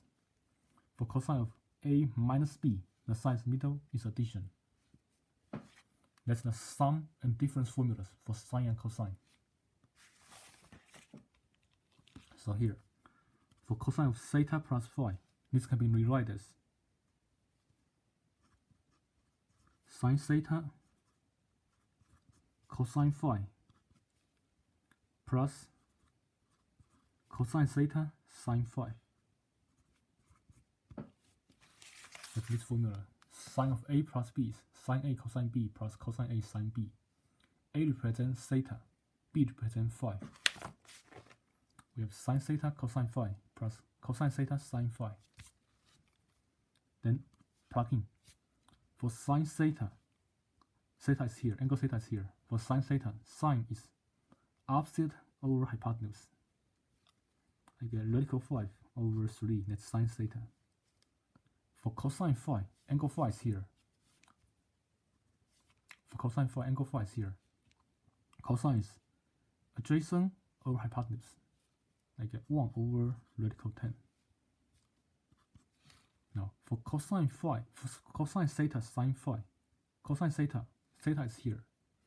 Cosine is adjacent over hypotenuse. Cosine is adjacent over hypotenuse. And for sine phi, angle phi is here. For sine phi, we have opposite over hypotenuse. For sine phi, we have opposite over hypotenuse. I get 3 over radical 10. Then multiply. If we multiply, we get radical 5 over 3 radical 10 plus 6 over 3 radical 10. Here we have same denominator. We can keep the denominator and the numerator. We get radical 5 plus 6 over 3 radical 10.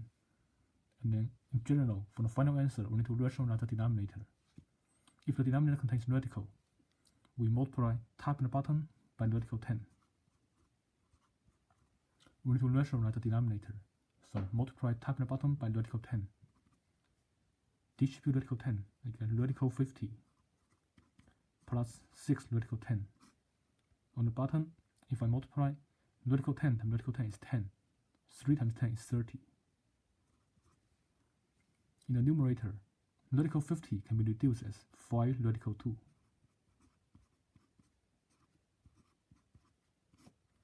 So the final answer is 5 radical 2 plus 6 radical 10 over 30. That's the final answer of this expression. Next example.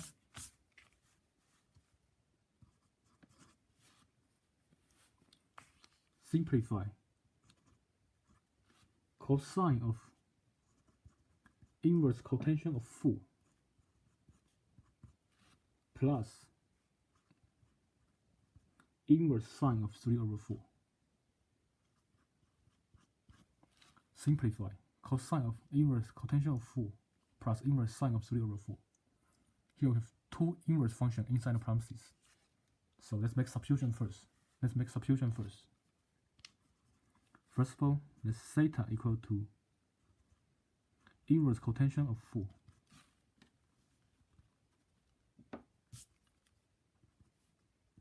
And let phi equal to inverse sine of 3 over 4.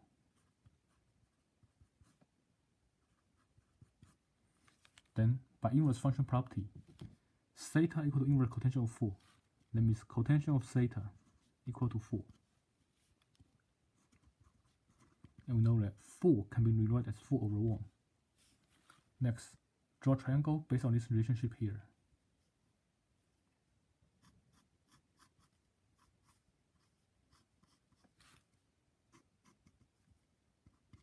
Angle theta is here. Cotangent is always adjacent over opposite. Cotangent is always adjacent over opposite. So adjacent is 4. Opposite is 1. The hypotenuse is missing. In order to find the hypotenuse, use Pythagorean Theorem. So we have 4 squared plus 1 squared, which is 17. Then take square root. We get square root of 17. That's a hypotenuse. Next, since phi is inverse sine of 3 over 4, by inverse function property, that means sine phi equal to 3 over 4. Then we can draw a triangle based on this relationship.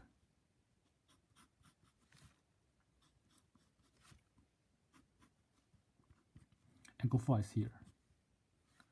Sine is opposite over hypotenuse. Sine is always opposite over hypotenuse. So 3 is the opposite. 4 is the hypotenuse. What's missing is a leg here. So use Pythagorean Theorem. We have 4 squared minus 3 squared. 4 squared minus 3 squared is 7. Take square root. We get square root of 7 here. So that's angle theta, that's angle phi. Next, substitute.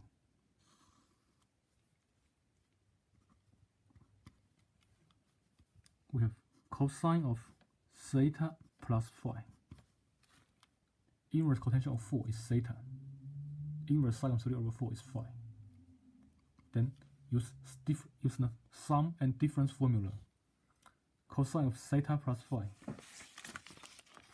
We know that cosine of A plus B is cosine A cosine B minus sine A sine B. So we treat theta as A, phi as B. We have cosine theta cosine phi minus sine theta sine phi.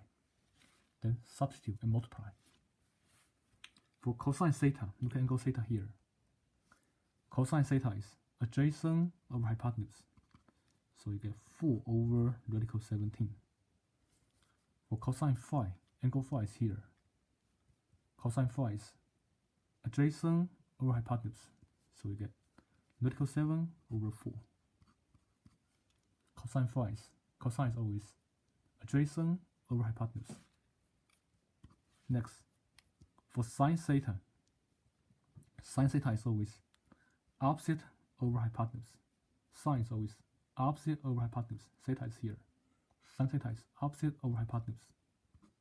I get 1 over vertical 17. For sine phi, angle phi is here. Sine is always opposite over hypotenuse. We get 3 over 4. Next, multiply and simplify. Let's multiply and simplify. I get 4 vertical 7 over 4 vertical 17. In the second fraction, I get 3 over 4 vertical 17. Since they have the same denominator, we can keep denominator and subtract the numerator. I get 4 vertical 7 minus 3 over vertical 17 over 4 vertical 17.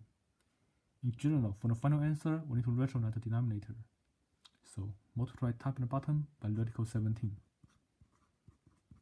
Multiply top and bottom by vertical 17. On the bottom, vertical 17 times 17 times vertical 17 is 17. 4 times 17 is 68. On the numerator, distribute vertical 17 to both of them. 4 stays the same. 7 times 17, I get 119 minus 3 times vertical 17. That's the final answer of this expression. Next, let's look at some similar examples. Simplify each of the following expressions. First expression, sine of inverse tangent of x. How can we simplify this expression? First of all, let's make substitution.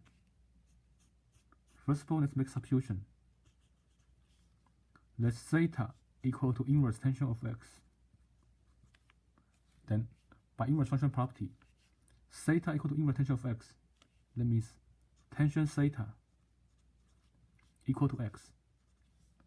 Here, s can be rewritten as x over 1. S can be rewritten as s over 1. Next, we draw a triangle based on this relationship here.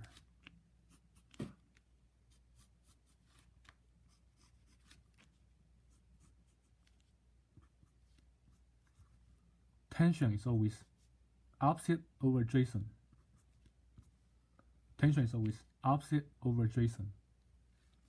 Now, how can we find the missing side here?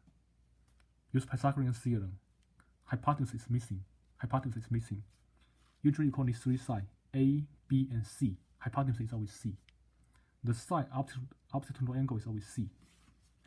So we have A squared plus B squared equal to C squared. That's A, that's B, that's C. The side opposite to the angle is always C. So we know A is 1, B is X, C is missing. So to get C by itself, take square root. I get 1 plus S squared. So the missing side here is 1 plus S squared, or S squared plus 1 is the same thing. So you get square root of S squared plus 1. That's the missing side. Next, simplify the left side here. We know that inverse tangent of x is theta. So we get sine theta here. Angle theta is here. So for sine theta, we have opposite over hypotenuse. We have x over square root of s squared plus 1. That's how we simplify this expression. Sine of inverse tangent of x can be written as x over radical s squared plus 1. Next example. How do we simplify? Cotangent of inverse cosecant x. How can we simplify? Cotangent of inverse cosecant of x. So first step, let's make substitution.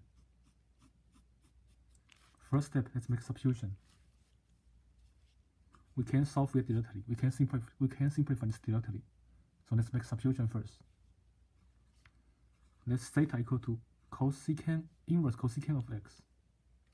Then by inverse function property, if theta equal to inverse cosecant of x, that means cosecant of theta equal to x.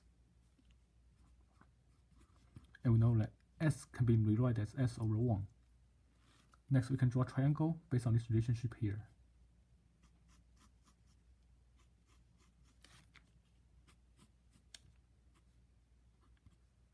Cosecant is hypotenuse over opposite. Cosecant is hypotenuse over opposite. Here, one side is missing here. In order to find the missing side with Pythagorean Theorem, usually we call these three sides A, B, and C. C is hypotenuse, which is always the side opposite to the right angle. We call these three sides A, B, and C. Pythagorean Theorem says a squared plus b squared equal to c squared. Here a is missing, leave it the way it is. B is 1, I get 1 squared. C is x, so I have x squared here. So a squared here can be written as s squared minus 1. So a is square root of s squared minus 1. That's the missing side here. Square root of s squared minus 1. Now, let's make substitution here. Inverse cosecant of x is theta. For cotangent of theta, angle theta is here. For cotangent of theta, cotangent is always adjacent over opposite. Cotangent is always adjacent over opposite. So we get radical s squared minus 1 over 1. Cotangent is always adjacent over opposite. Then simplify, I get square root of s squared minus 1. That's how we simplify this expression. Next example. Simplify sine of 2 times inverse cosine of x. How do we simplify sine of 2 times inverse cosine of x? So in order to simplify this, let's make substitution first. First of all, let's theta equal to inverse cosine of x. Don't include 2. Let theta equal to inverse cosine of x. By inverse function property, if theta is inverse cosine of x, by inverse function property, if theta is inverse cosine of x, that means cosine of theta equal to x. So cosine of theta can be written as x over 1. Cosine of theta can be written as x over 1. Next, draw a triangle based on this relationship here.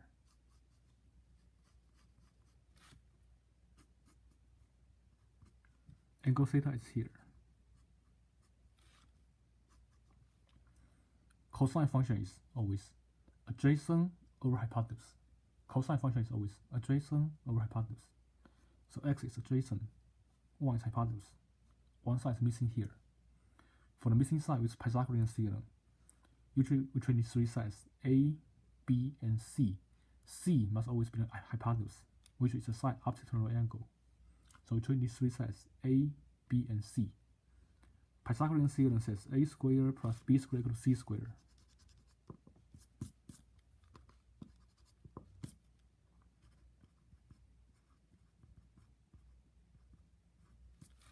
Here a is x, b is missing, c is 1. If I try to solve for b squared is 1 minus s squared. So b is square root of 1 minus x squared. That's the missing side. Square root of 1 minus s squared. Next, let's substitute. Inverse cosine of x is theta. Inverse cosine of x is theta. Put theta here. We have sine 2 theta. For sine 2 theta, by double angle formula, sine 2 theta is 2 sine theta cosine theta. Here I get 2 sine theta cosine theta.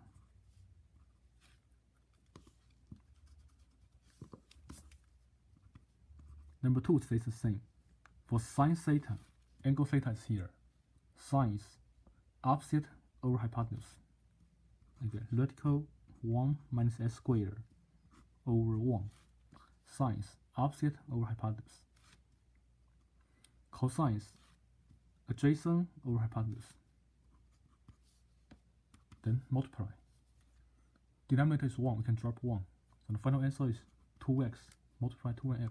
2x times square root of 1 minus s squared. That's how we simplify this expression. Next example.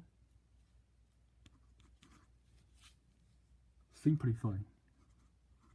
Cosine of 2 times inverse tangent of x. Simplify cosine of 2 times inverse tangent of x. In order to simplify this, let's first of all make substitution.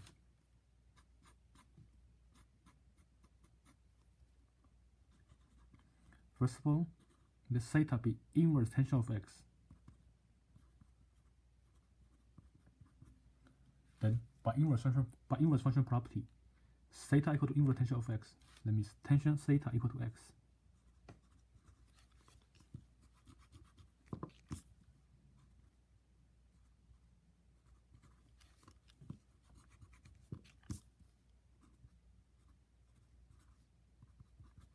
And x can be rewritten as x over 1. Next, draw a triangle based on this relationship.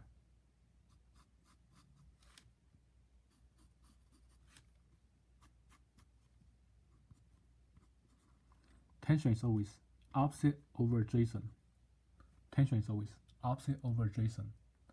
Next, find the missing side using Pythagorean Theorem. Usually we treat these three sides, A, B, and C. The side opposite to the right angle is always C. So Pythagorean Theorem says a squared plus b squared equal to c squared. That's a, that's b, c is missing. So a is 1, b is x, c is missing. If I take square root on both sides, c is square root of 1 plus s squared. 1 plus s squared is the same as s squared plus 1. So the missing side is s squared plus 1. Square root of s squared plus 1. That's angle theta. Next, let's substitute angle theta here. If I substitute angle theta for inverse tangent of x, I get cosine of 2 theta. For cosine of 2 theta, we can use double angle formula. For cosine of 2 theta, there are 3 different versions. We can use either version. Usually we use the first one. So let me use cosine of 2 theta equal to cosine squared theta minus sine squared theta. I get cosine squared theta minus sine squared theta. And then for cosine, I can read it from here. Cosine theta, I can read it from here. Cosine is always adjacent over hypotenuse. 1 over radical s squared plus 1 squared. That's cosine theta squared minus sine theta squared. Sine is always opposite over hypotenuse. So I get x over square root of s squared plus 1 squared. Then simplify. 1 squared is 1. On the bottom, square cancel square root. You get s squared plus 1. Next, x squared is s squared. On the bottom, square cancel square root. You get s squared plus 1. Now here I have the same denominator. We keep denominator the same. Subtract the numerator. I get 1 minus s squared. That's how we simplify this expression.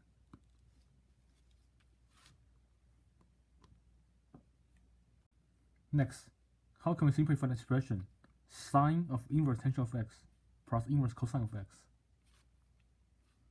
First of all, let's make substitution. That's theta equal to inverse tangent of x.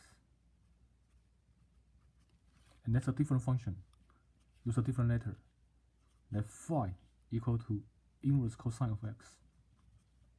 Next, by the inverse function property, we know that theta equal to inverse tangent of x.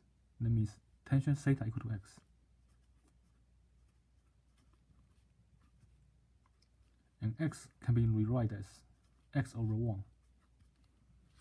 Next, draw a triangle based on this relationship here.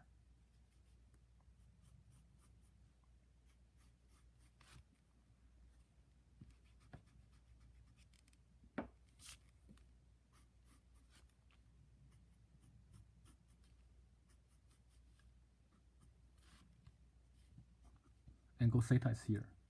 Tangent is always opposite over adjacent. Hypotenuse is missing here. Hypotenuse is missing. So it's Pythagorean Theorem. That's A, that's B, that's C. C equal to C squared is A squared plus B squared. And for C, take square root. You get square root of S squared plus 1. So that's angle theta. For angle phi, do the same thing. Since angle phi is inverse cosine of x, that means cosine phi is x.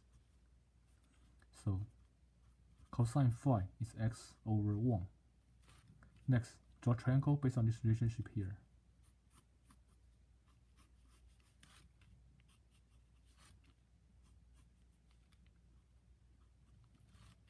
That's angle phi. Cosine is adjacent over hypotenuse. Cosine is always adjacent over hypotenuse. One side is missing here. Then use Pythagorean theorem for the missing side. We know that a squared plus b squared is always c squared. Since b is missing, b squared is c squared minus a squared. So you get 1 squared minus s squared. And then take square root. It's square root of 1 minus s squared. Next is substitute. We have sine of inverse tangent of x plus inverse cosine of x. Inverse tangent of x is theta. Inverse cosine of x is phi. We have sine of theta plus phi. Then, using the sum and difference formula, sine of a plus b is sine a cosine b plus cosine a sine b. We plug in theta for a, plug in phi for b. We get sine theta cosine phi plus cosine theta sine phi. Then for sine theta, theta is here. Sine is opposite over hypotenuse. Sine is opposite over hypotenuse. X radical x, x over radical s squared plus 1 times cosine phi. Angle phi is here. Cosine is adjacent over hypotenuse plus cosine theta. Angle theta is here. For cosine theta, we use adjacent over hypotenuse. That's 1 over radical s squared plus 1 times sine phi. Sine is opposite over hypotenuse. Sine is opposite over hypotenuse. Then multiply. We have s squared over radical s squared plus 1 plus radical 1 minus s squared over radical s squared plus 1. And then since they have the same denominator, we keep the denominator and the numerator. We get s squared plus radical 1 minus s squared. That's the final answer of this expression.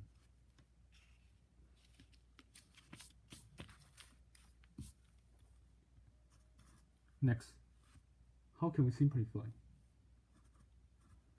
Cosine of inverse sine of x plus inverse cotangent of x. How can we simplify? Cosine of inverse sine of x plus inverse cotangent of x. So first of all, let's make substitution. There are two inverse trigonometry functions here. Let's make substitution for each of them. Let's theta equal to inverse sine of x. And let phi equal to inverse cotangent of x. Then, by inverse function property, if theta is inverse sine of x, that means sine theta equal to x. X can be rewritten as x over 1. Next, we draw a triangle based on this relationship here.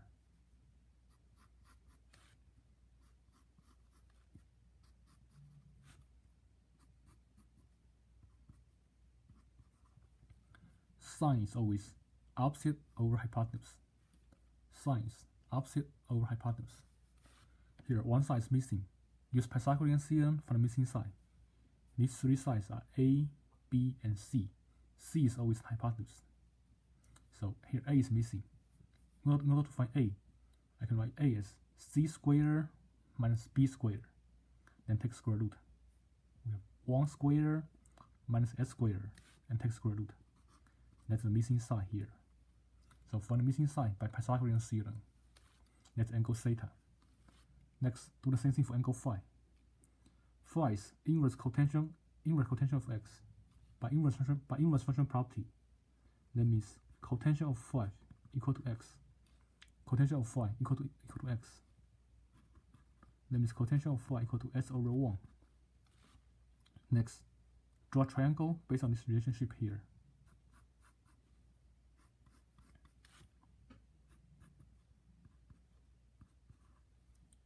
Cotangent is adjacent over opposite. Cotangent is always adjacent over opposite. So hypotenuse is missing. Use Pythagorean Theorem to find the missing side. These three sides, they are A, B, and C. So in order to find C, I use A squared plus B squared and then take square root. I get square root of S squared plus 1. Then substitute.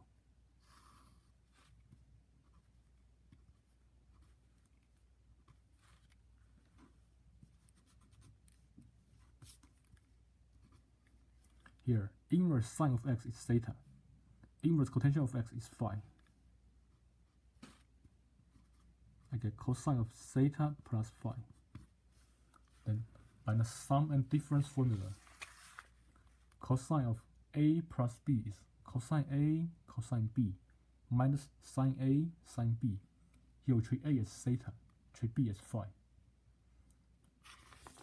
So we have cosine theta times cosine phi minus sine theta times sine phi. Then substitute. For cosine theta, theta is here.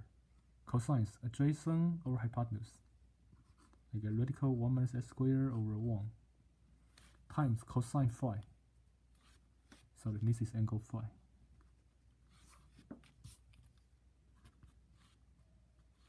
Times cosine phi. Cosine phi is adjacent over hypotenuse. X over radical s squared plus 1 minus sine theta times sine theta times sine phi. Theta is here. For sine theta, we use opposite over hypotenuse. It's x over 1. For sine phi, angle phi is here. We use opposite over hypotenuse. I get 1 over radical s squared plus 1. Then simplify. We have x times radical 1 minus s squared over radical s squared plus 1 minus x over radical s squared plus 1. Then we have the same denominator. We keep the denominator the same and put the numerator together. We get radical s squared plus 1 on the denominator, x times radical 1 minus s squared minus x on the numerator. That's how we simplify this expression. Next, let me introduce the derivatives of the inverse trigonometry functions. Suppose f of x is inverse sine of x. How can we take derivative for this function? In order to take derivative for this function, let me first of all apply function sine on both sides. If I apply sine on both sides, I get sine of f of x equal to sine of inverse sine of x. Then, by the inverse function property, sine and inverse sine get cancelled. We have sine of f of x equal to x. Next, apply implicit differentiation. Take derivative on both sides, then solve an equation for f prime of x. On the left side, if I take derivative, I use chain rule here. Take derivative from the outside function first. Derivative of sine is cosine. Leave the inside function the same. then times the derivative of the inside function. Let's chain rule. Take derivative from the outside function, leave the inside function the same, and then times the derivative of the inside function. On the right side, derivative of x is 1. Next, solve the equation, get f prime of x by itself. Here, f prime of x is 1 over cosine of f of x. And we know that f of x is inverse sine of x.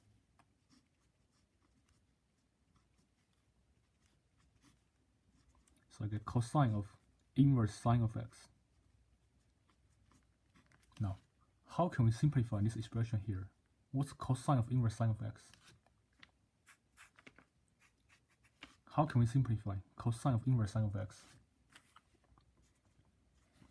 For cosine of inverse sine of x,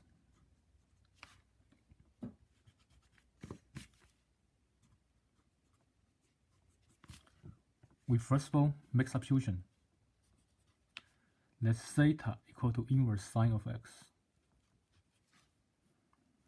If theta is inverse sine of x, by inverse function properties, that means sine theta is x. X can be rewritten as x over 1. Then draw a triangle.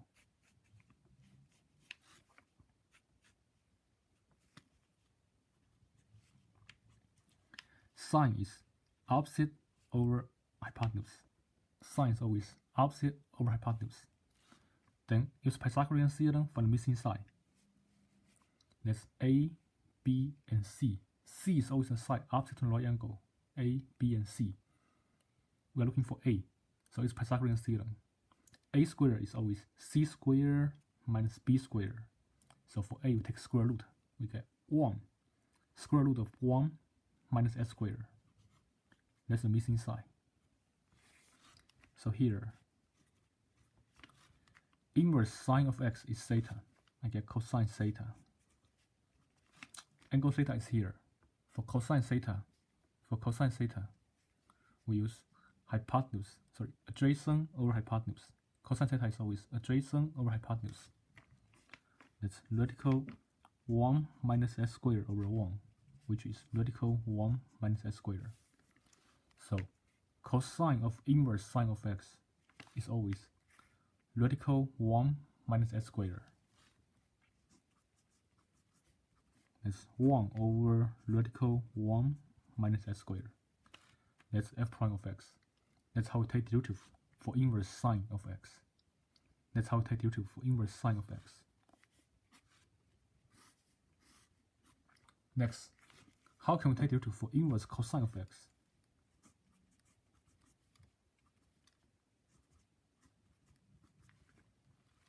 So similarly, how can we take derivative for inverse cosine of x? Similarly, apply cosine on both sides. We apply cosine on both sides first, and then take implicit differentiation. Apply cosine on both sides first, and then take implicit differentiation. I get cosine of f of x equal to cosine of inverse cosine of x. Then, by inverse function property, cosine of inverse cosine of x equal to x. So cosine of f of x equal to x.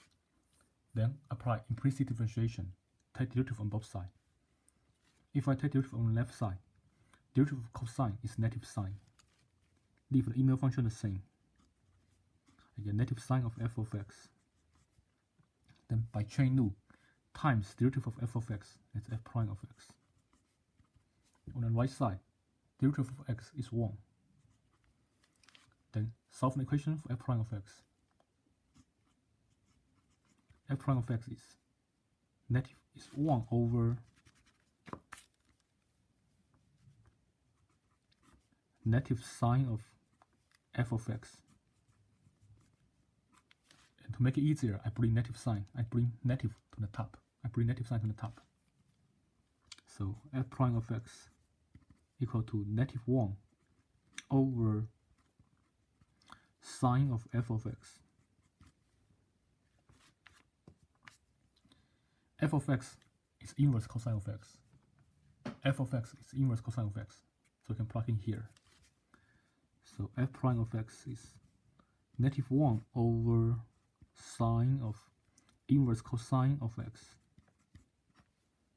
Next, how can we simplify this expression? How can we simplify sine of inverse cosine of x? How can we simplify sine of inverse cosine of x? So here, let's first of all make substitution. Let theta equal to inverse cosine of x. Let theta equal to inverse cosine of x. Then, by inverse function properties, sine theta is x. Sorry, cosine theta is x. By inverse function properties, cosine theta is x. Which means cosine theta can be rewritten as x over 1. Then, based on this relationship, draw a triangle.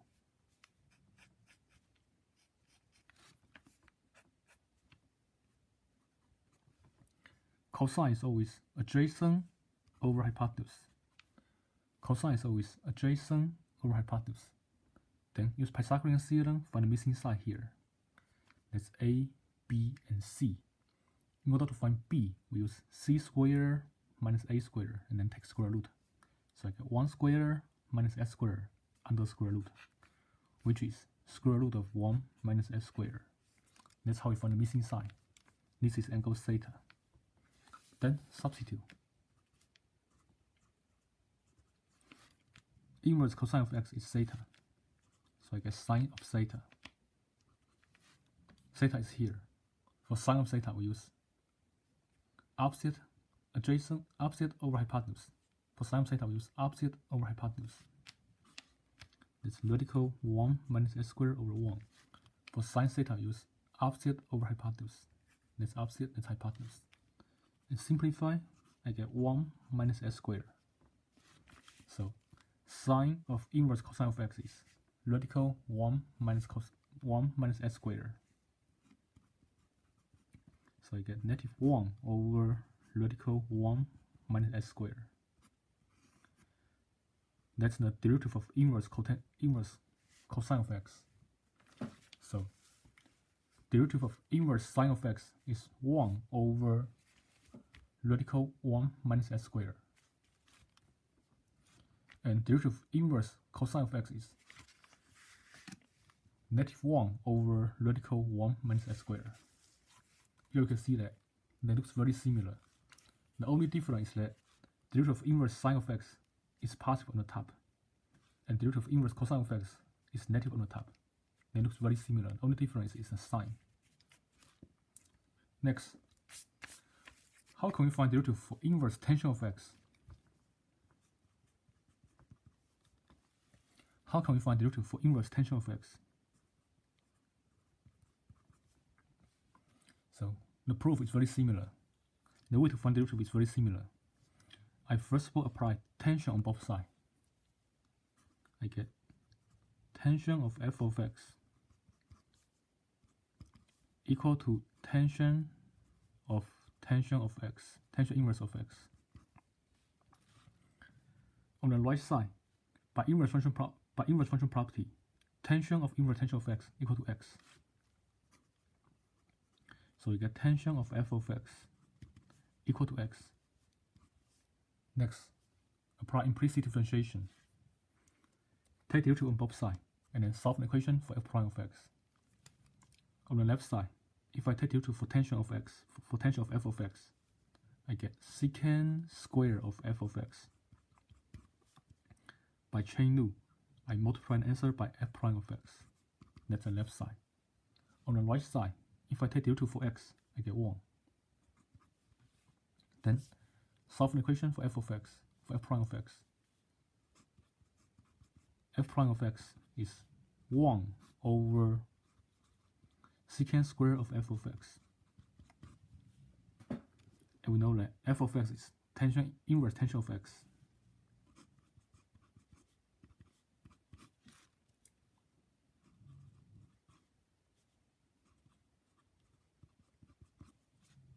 Now, how can we simplify secant square of inverse tangent of x? How can we simplify secant square of inverse tangent of x?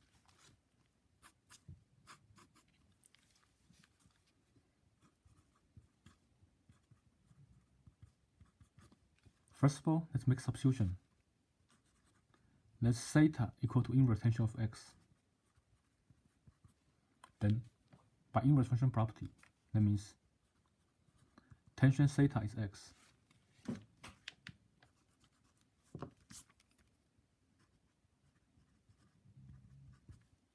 Which means tangent theta can be written as x over 1. Then, based on this relationship, draw a triangle.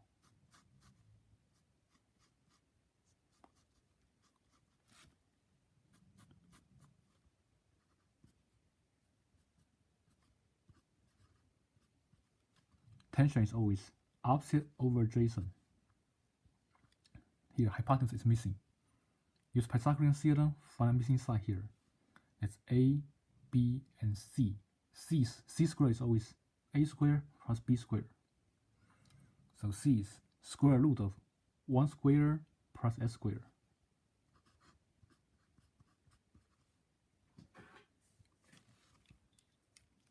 Let's angle theta. Then substitute. I have secant square of theta.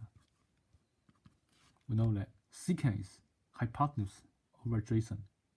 Secant is always hypotenuse over adjacent. So we have vertical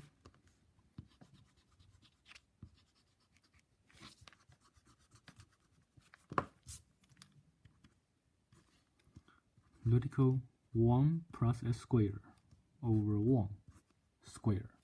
Secant theta is always hypotenuse over adjacent. So I get vertical 1 plus s squared over 1. If I square both of them, I get 1 plus s squared over 1, which is 1 plus s squared. So the denominator is 1 plus s squared.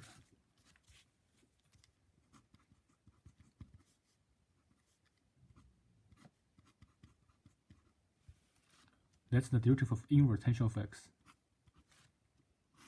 And the proof for inverse cotangent of x is very similar. So, derivative of inverse tangent of x is 1 over 1 plus s squared.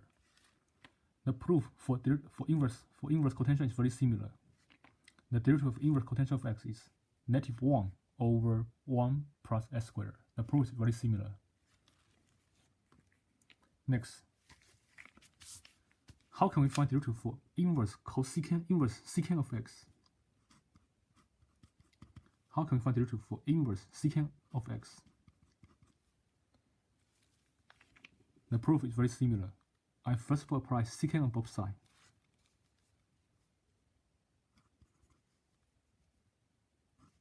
I get secant of f of x equal to secant of inverse secant of x.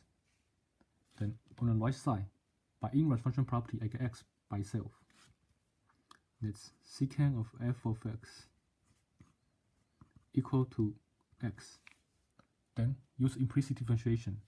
Take derivative on both sides. If I take derivative on the left side, use chain rule here. I get secant of f of x times tangent of f of x times f prime of x by chain rule. So derivative of secant is secant tangent by chain rule times derivative for inside. That's f prime of x. That's the left side. On the right side, if I take derivative for x, I get 1. Then simplify. Get f prime of x by itself. I get 1 over secant of f of x times tangent of f of x.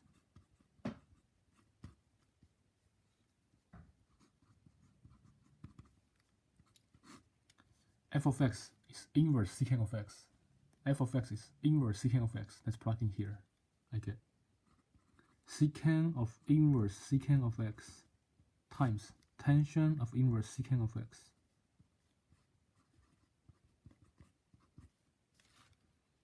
And we know that by inverse function property, secant of inverse secant of x is x. By inverse function property, secant of inverse secant of x is x times tangent of inverse secant of x. Here we need to simplify tangent of inverse secant of x. Let's simplify tangent of inverse secant of x. How can we simplify tangent of inverse secant of x?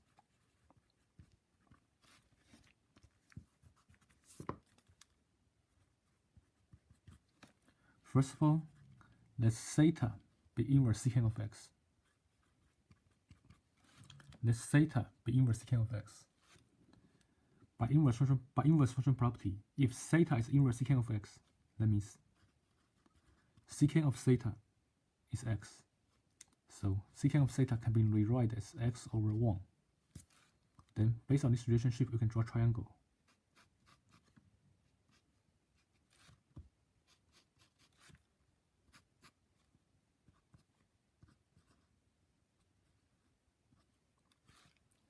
For secant theta, secant is hypotenuse over adjacent. Secant is always hypotenuse over adjacent. So one side is missing here. For the missing side is Pythagorean Theorem. We treat these three sides, A, B, and C. Here B is missing. In order to find B, I use C squared minus A squared, then take square root. So I get S squared minus 1 squared and take square root, which is square root of S squared minus 1. So let's angle theta. Next, let's substitute. I get tangent of theta, since inverse secant of x is theta. Tangent theta, theta is here. Tangent is opposite over adjacent. Tangent is opposite over adjacent. It's radical s squared minus 1 over 1, which is radical s squared minus 1. So tangent of inverse secant of x is radical s squared minus 1. So tangent of inverse secant of x is radical s squared minus 1. That's the derivative of inverse secant of x. And the derivative for inverse cosecant of x, we can derive it in the same way. The answer is -1 over x times radical x squared minus 1. So derivative of inverse secant of x is 1 over x times square root of s squared minus 1. Derivative of inverse cosecant of x can be derived in the same way, and the only difference is that we have -1 on the top, x times radical x squared minus 1. So for derivative of inverse sine and inverse cosine, they look very, very similar. The only difference is the derivative of inverse sine is positive on the top. Derivative of inverse cosine is negative on the top. The derivative of inverse tangent and cotangent, they're also very, very similar. They can be derived in a very, very similar way. The only difference is that for derivative of inverse tangent, we have +1 on the top.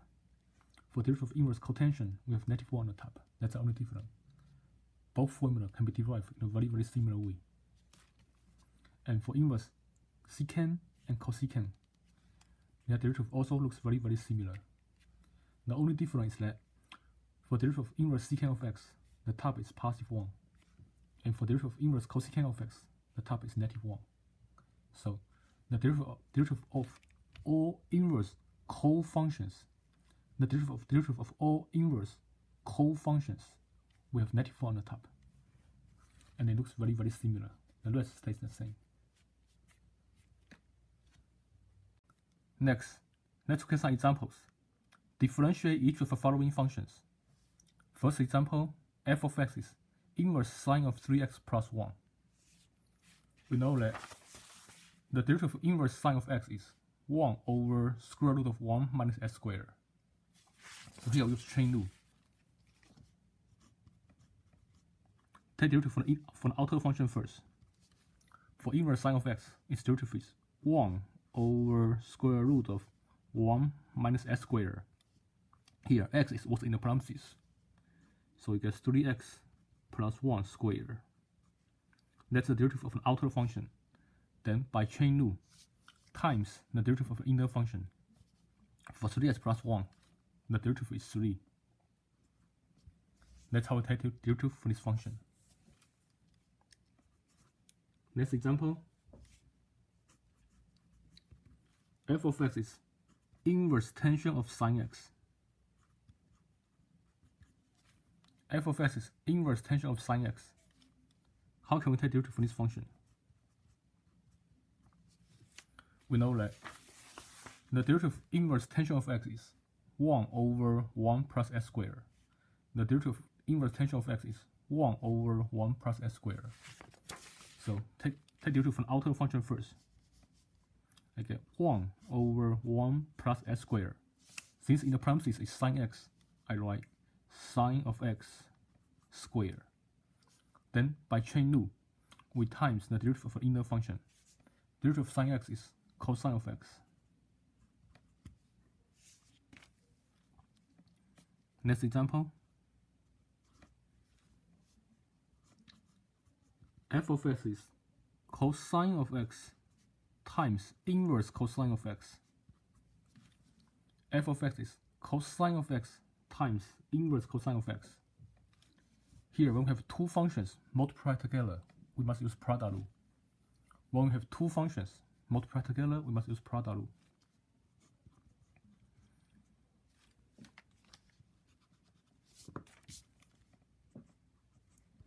Product rule says derivative of the first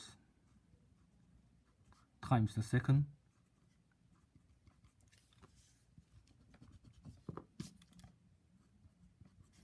plus the first times the derivative of the second.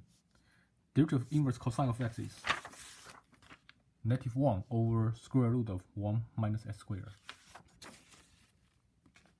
It's -1 over square root of 1 minus s squared. Next example.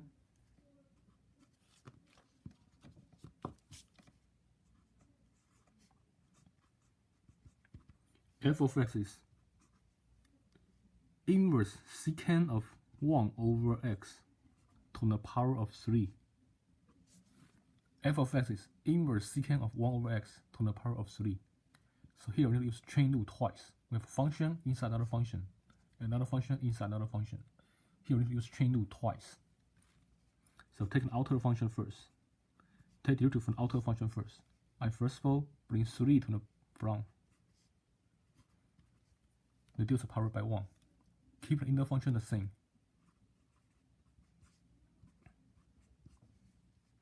Then by chain rule, times the derivative of the inner function. For derivative of inverse secant, we know that derivative of inverse secant of x is 1 over x times square root of s squared minus 1. But here we have 1 over x in the parentheses. So when we take derivative, we have 1 over x times square root of 1 over x squared minus 1. Here, 1 over x represents x in the formula. 1 over x represents x in the formula. Then, by another chain rule, we take derivative for 1 over x. We know that 1 over x is x raised to -1. 1 over x is x raised to -1. When we take derivative, we get -1 times x raised to -2. That's the derivative of this function. In general, we don't need to simplify the derivatives. We can leave an answer the way it is. Next, let me show you some anti-derivatives about the inverse trigonometry functions. Since the derivative of inverse sine of x is 1 over square root of 1 minus s squared. So when we take antiderivative for 1 over square root of 1 minus s squared, I get inverse sine of x. Also, since the derivative of inverse tangent of x is 1 over 1 plus s squared, that means if I take antiderivative for 1 over 1 plus s squared, I get inverse tangent of x. That's the second formula. The antiderivative of 1 plus s squared is inverse tangent of x plus c. And also, since the derivative of inverse tangent of x is 1 over x times square root of s squared minus 1, that means if I take antiderivative for 1 over x times square root of x minus 1, I get inverse secant of x. That's the third formula.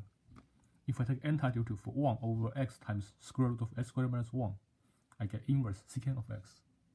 That's the antiderivatives about the inverse trigonometry functions. Keep these three formulas in mind. Next, based on these three formulas, let me show you some examples.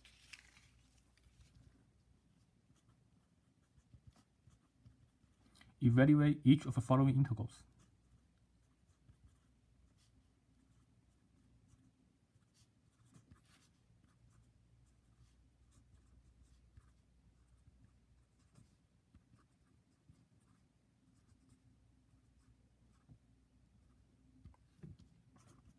First example, integral of e to the power of x over 1 plus e to the power of 2x dx.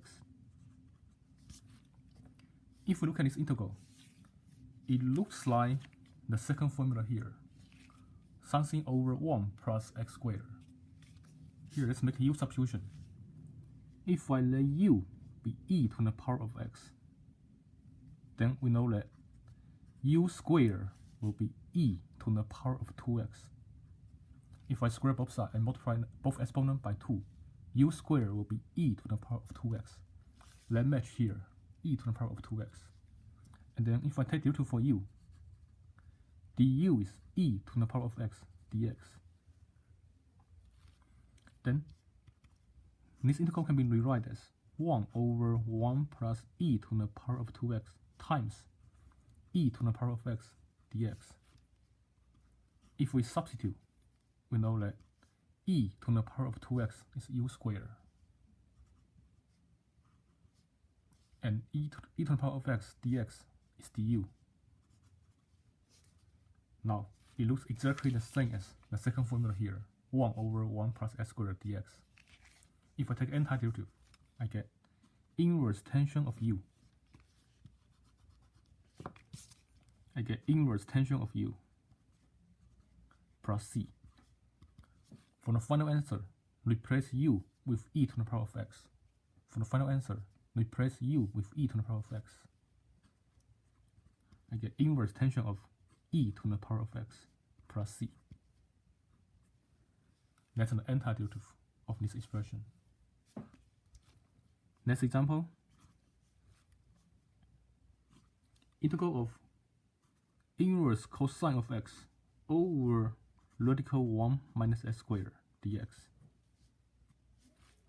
Integral of inverse cosine of x over square root of 1 minus x squared dx. And here, the denominator 1 minus x squared dx, it looks exactly the same as here. The derivative of inverse cosine of x is 1 minus x squared square root of 1 minus x squared. So here, let's make a u substitution. If I let u be inverse cosine of x, then du will be negative 1 over square root of 1 minus x squared dx. We have square root of 1 minus x squared in the denominator. What's missing is a negative 1. So I can multiply both sides by negative 1. I get negative du equal to 1 over square root of 1 minus x squared dx. Now, this integral here can be rewritten as inverse cosine of x times 1 over square root of 1 minus x squared dx. Then substitute. Inverse cosine of x is u. 1 over square root of 1 minus x squared, that's negative du. Then pull out negative 1. I get u du here. Next, take antiderivative. I get negative u squared over 2 plus c. For the final answer, replace u with inverse cosine of x. We write it as negative half inverse cosine of x squared plus c. For the final answer, replace u with inverse cosine of x.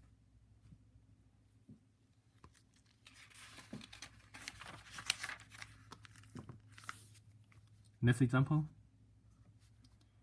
integral of 1 over square root of 1 minus 4x squared dx. Integral of 1 over square root of 1 minus 4x squared dx. If we observe this integral,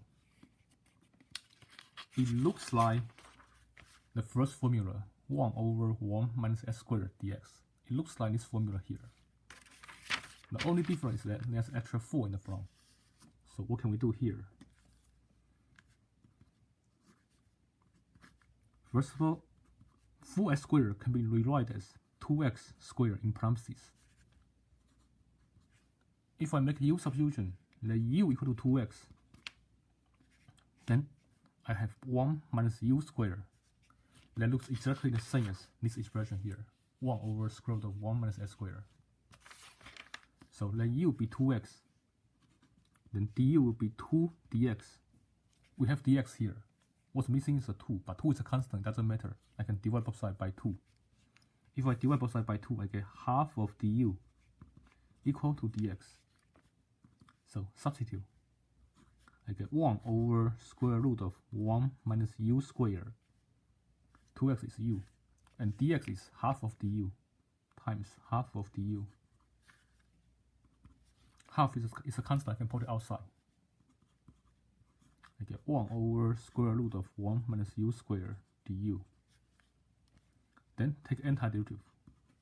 Integral of 1 over square root of 1 minus u squared is inverse sine of x. It's inverse sine of u. And then for the final answer, replace u with 2x. For the final answer, replace u with 2x. I get half of inverse sine of 2x plus c. That's the antiderivative of this expression. Next example. Integral of 1 over x times square root of s squared minus 9 dx. Integral of 1 over x times square root of s squared minus 9 dx. If you observe this formula, it looks almost the same as the third formula here. 1 over x times square root of s squared minus 1. The only difference is 9 in the back. What can we do here? In order to use this formula, I try to make 1 here. So, if we should make 1 here, I can try to factor 9 out.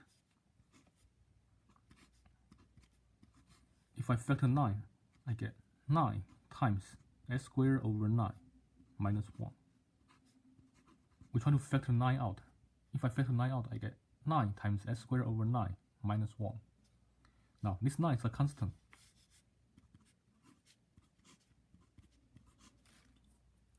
This 9 is a constant. I can separate the square root like this. Square root of 9 times square root of s squared over 9 minus 1.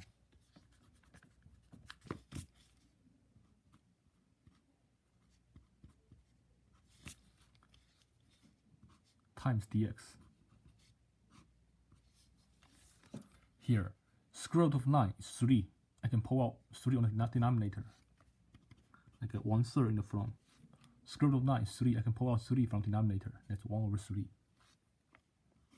What's left is 1 over x times square root of s squared over 9 minus 1. S squared over 9 can be rewritten as x over 3 squared minus 9. S squared over 9 can be rewritten as s over 3 squared minus 1 times dx. Next, we can make a u substitution here. Let u be x over 3. Let u be x over 3. Then du will be 1/3 of dx. We have 1/3. We have dx. So that's good. Also, this x, I can solve x from here. For this x, I can solve x from here. X equal to 3u. For this x, I can solve x from here. So x equal to 3u. Then substitute. Let me rewrite the integral first. Okay. Let me put 1/3 back here. X times square root of x over 3 squared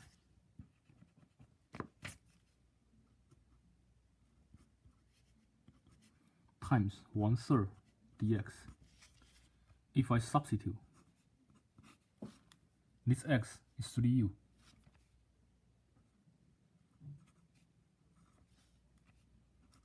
Under square root, x over 3 is u.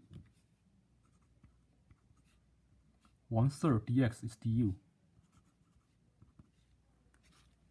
Again, let's extra 3 in the front. This formula looks almost the same as the third formula here. The only difference is that there's actually 3 in the front, so I can bring 3 outside. This 3 is in the denominator. If I bring it outside, it's 1/3. Integral of 1 over u times square root of u squared minus 1 du. This is inverse tangent of u.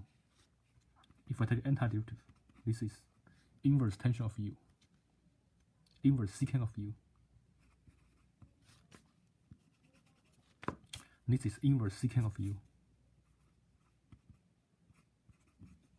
plus c. Then for the final answer, replace u with s over 3. For the final answer, replace u with s over 3. So you get 1 over 3 inverse secant of x over 3 plus c. That's the final answer to this integral. Next example.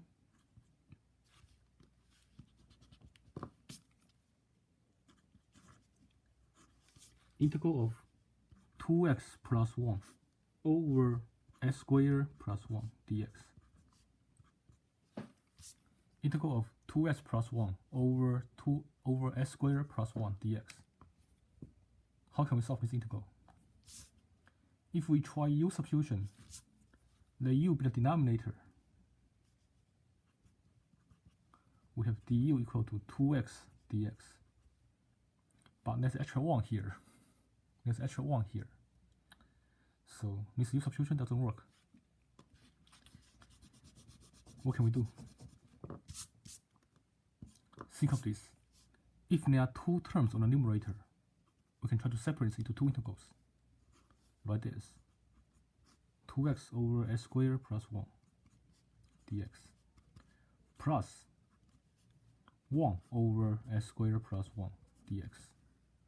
If there are 2 terms in the numerator, we know that a plus b over c can be rewritten as a over c plus b over c. If there are 2 terms in the numerator, I can separate the numerator and keep the denominator the same. So separate the numerator, 2x and 1. Keep the denominator the same. So I get 2 integrals. Solve each of them individually. For the first integral, I can use u substitution. Let u be the denominator, s squared plus 1. Then du will be 2x dx. For the second integral, 1 over s squared plus 1 dx. That's exactly the same as the second formula. 1 over 1 plus s squared dx. That's inverse of tangent. That's inverse tangent of x. So, for the first integral, I make u substitution. Let u be the denominator. Then this integral can be rewritten as integral of 1 over s squared plus 1 times 2x dx. If I make u substitution, that's 1 over u times du. Then take antiderivative. I get ln of u. Here, u is s squared plus 1.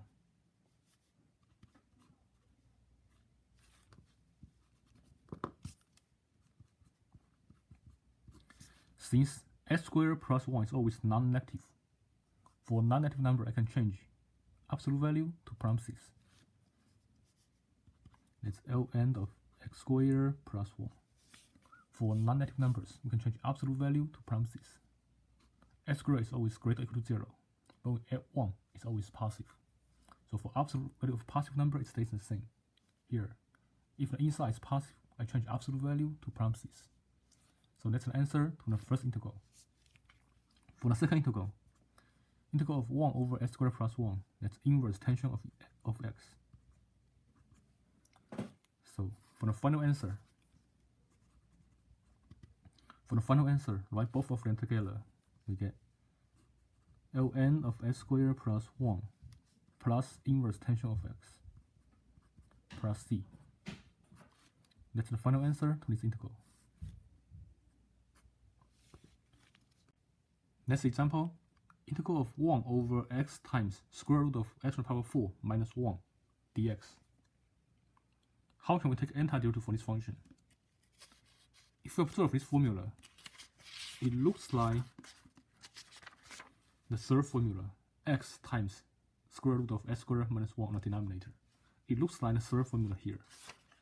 The only difference is that we have power 4 in the denominator. So what can we do here? We know that x to the power 4 can be rewritten as x squared squared. So here let's try to make a u substitution. If I let u be x squared, then x to the power 4 will be u squared minus 1. If I let u equal to x squared, then x to the power 4 here will be u squared. Now, if I let u be x squared, then du will be 2x dx. We don't have a 2, but 2 is a constant, doesn't matter. I can divide both sides by 2. We get half of du is x dx. But we don't have x. What can we do here? Since we don't have x here, I can multiply the top and the bottom by x. Let's multiply both the top and the bottom by x. If I multiply both the top and the bottom by x, I get x over s squared times square root of s to the power 4 minus 1 dx. Then I can write x together with dx. I get 1 over s squared times square root of s to the power 4 minus 1 x dx. Here, since u is s squared, that means u squared is x to the power of 4. Now let's substitute. If I substitute, I get 1 over u, s squared is u, times square root of s to the power 4 is u squared. And x dx is half of du. Here I can pull out half. Half is constant, I can pull out half. If I pull out half, I get integral of 1 over u times square root of u squared minus 1 du. Now, this looks exactly the same as the third formula here. 1 over x times square root of s squared minus 1 dx. So the antiderivative is inverse secant of x. So the antiderivative of this is inverse secant of u, since the variable here is u. So it's half times inverse secant of u plus c. For the final answer, replace u with s squared. For the final answer, replace u with s squared. We get half of inverse secant of s squared plus c. That's an antiderivative of this function. Next example. How can we take antiderivative from the function of 1 over s squared plus a squared dx? If we observe this formula, we can see that this looks almost the same as the second formula, 1 over 1 plus s squared dx. The only difference is that instead of have 1 here, we have a squared. So in order to use the second formula, we try to make a squared to be a 1. So what we can do here is I can factor a squared out from denominator. In the denominator, if I factor a squared out, I have s squared over a squared plus 1 dx. Then a squared is a constant. I can bring it outside. Pull out a squared from denominator, I get 1 over a squared. Inside the integral, s squared over a squared can be rewritten as s over a squared. Next, let's make u substitution. If I let u be x over a, then du will be 1 over a dx.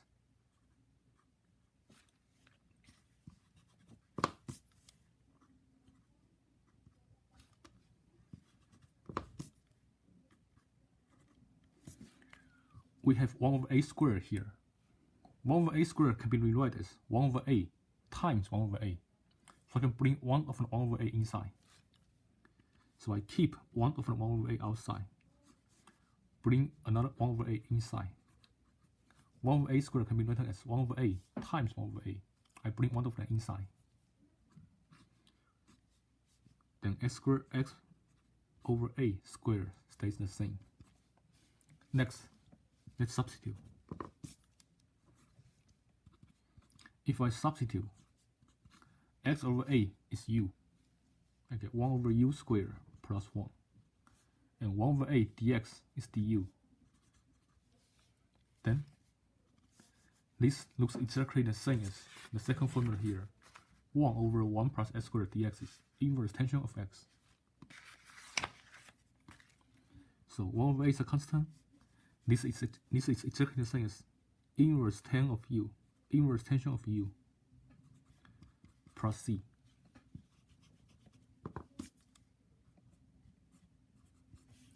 Then for the final answer, replace u with x over a.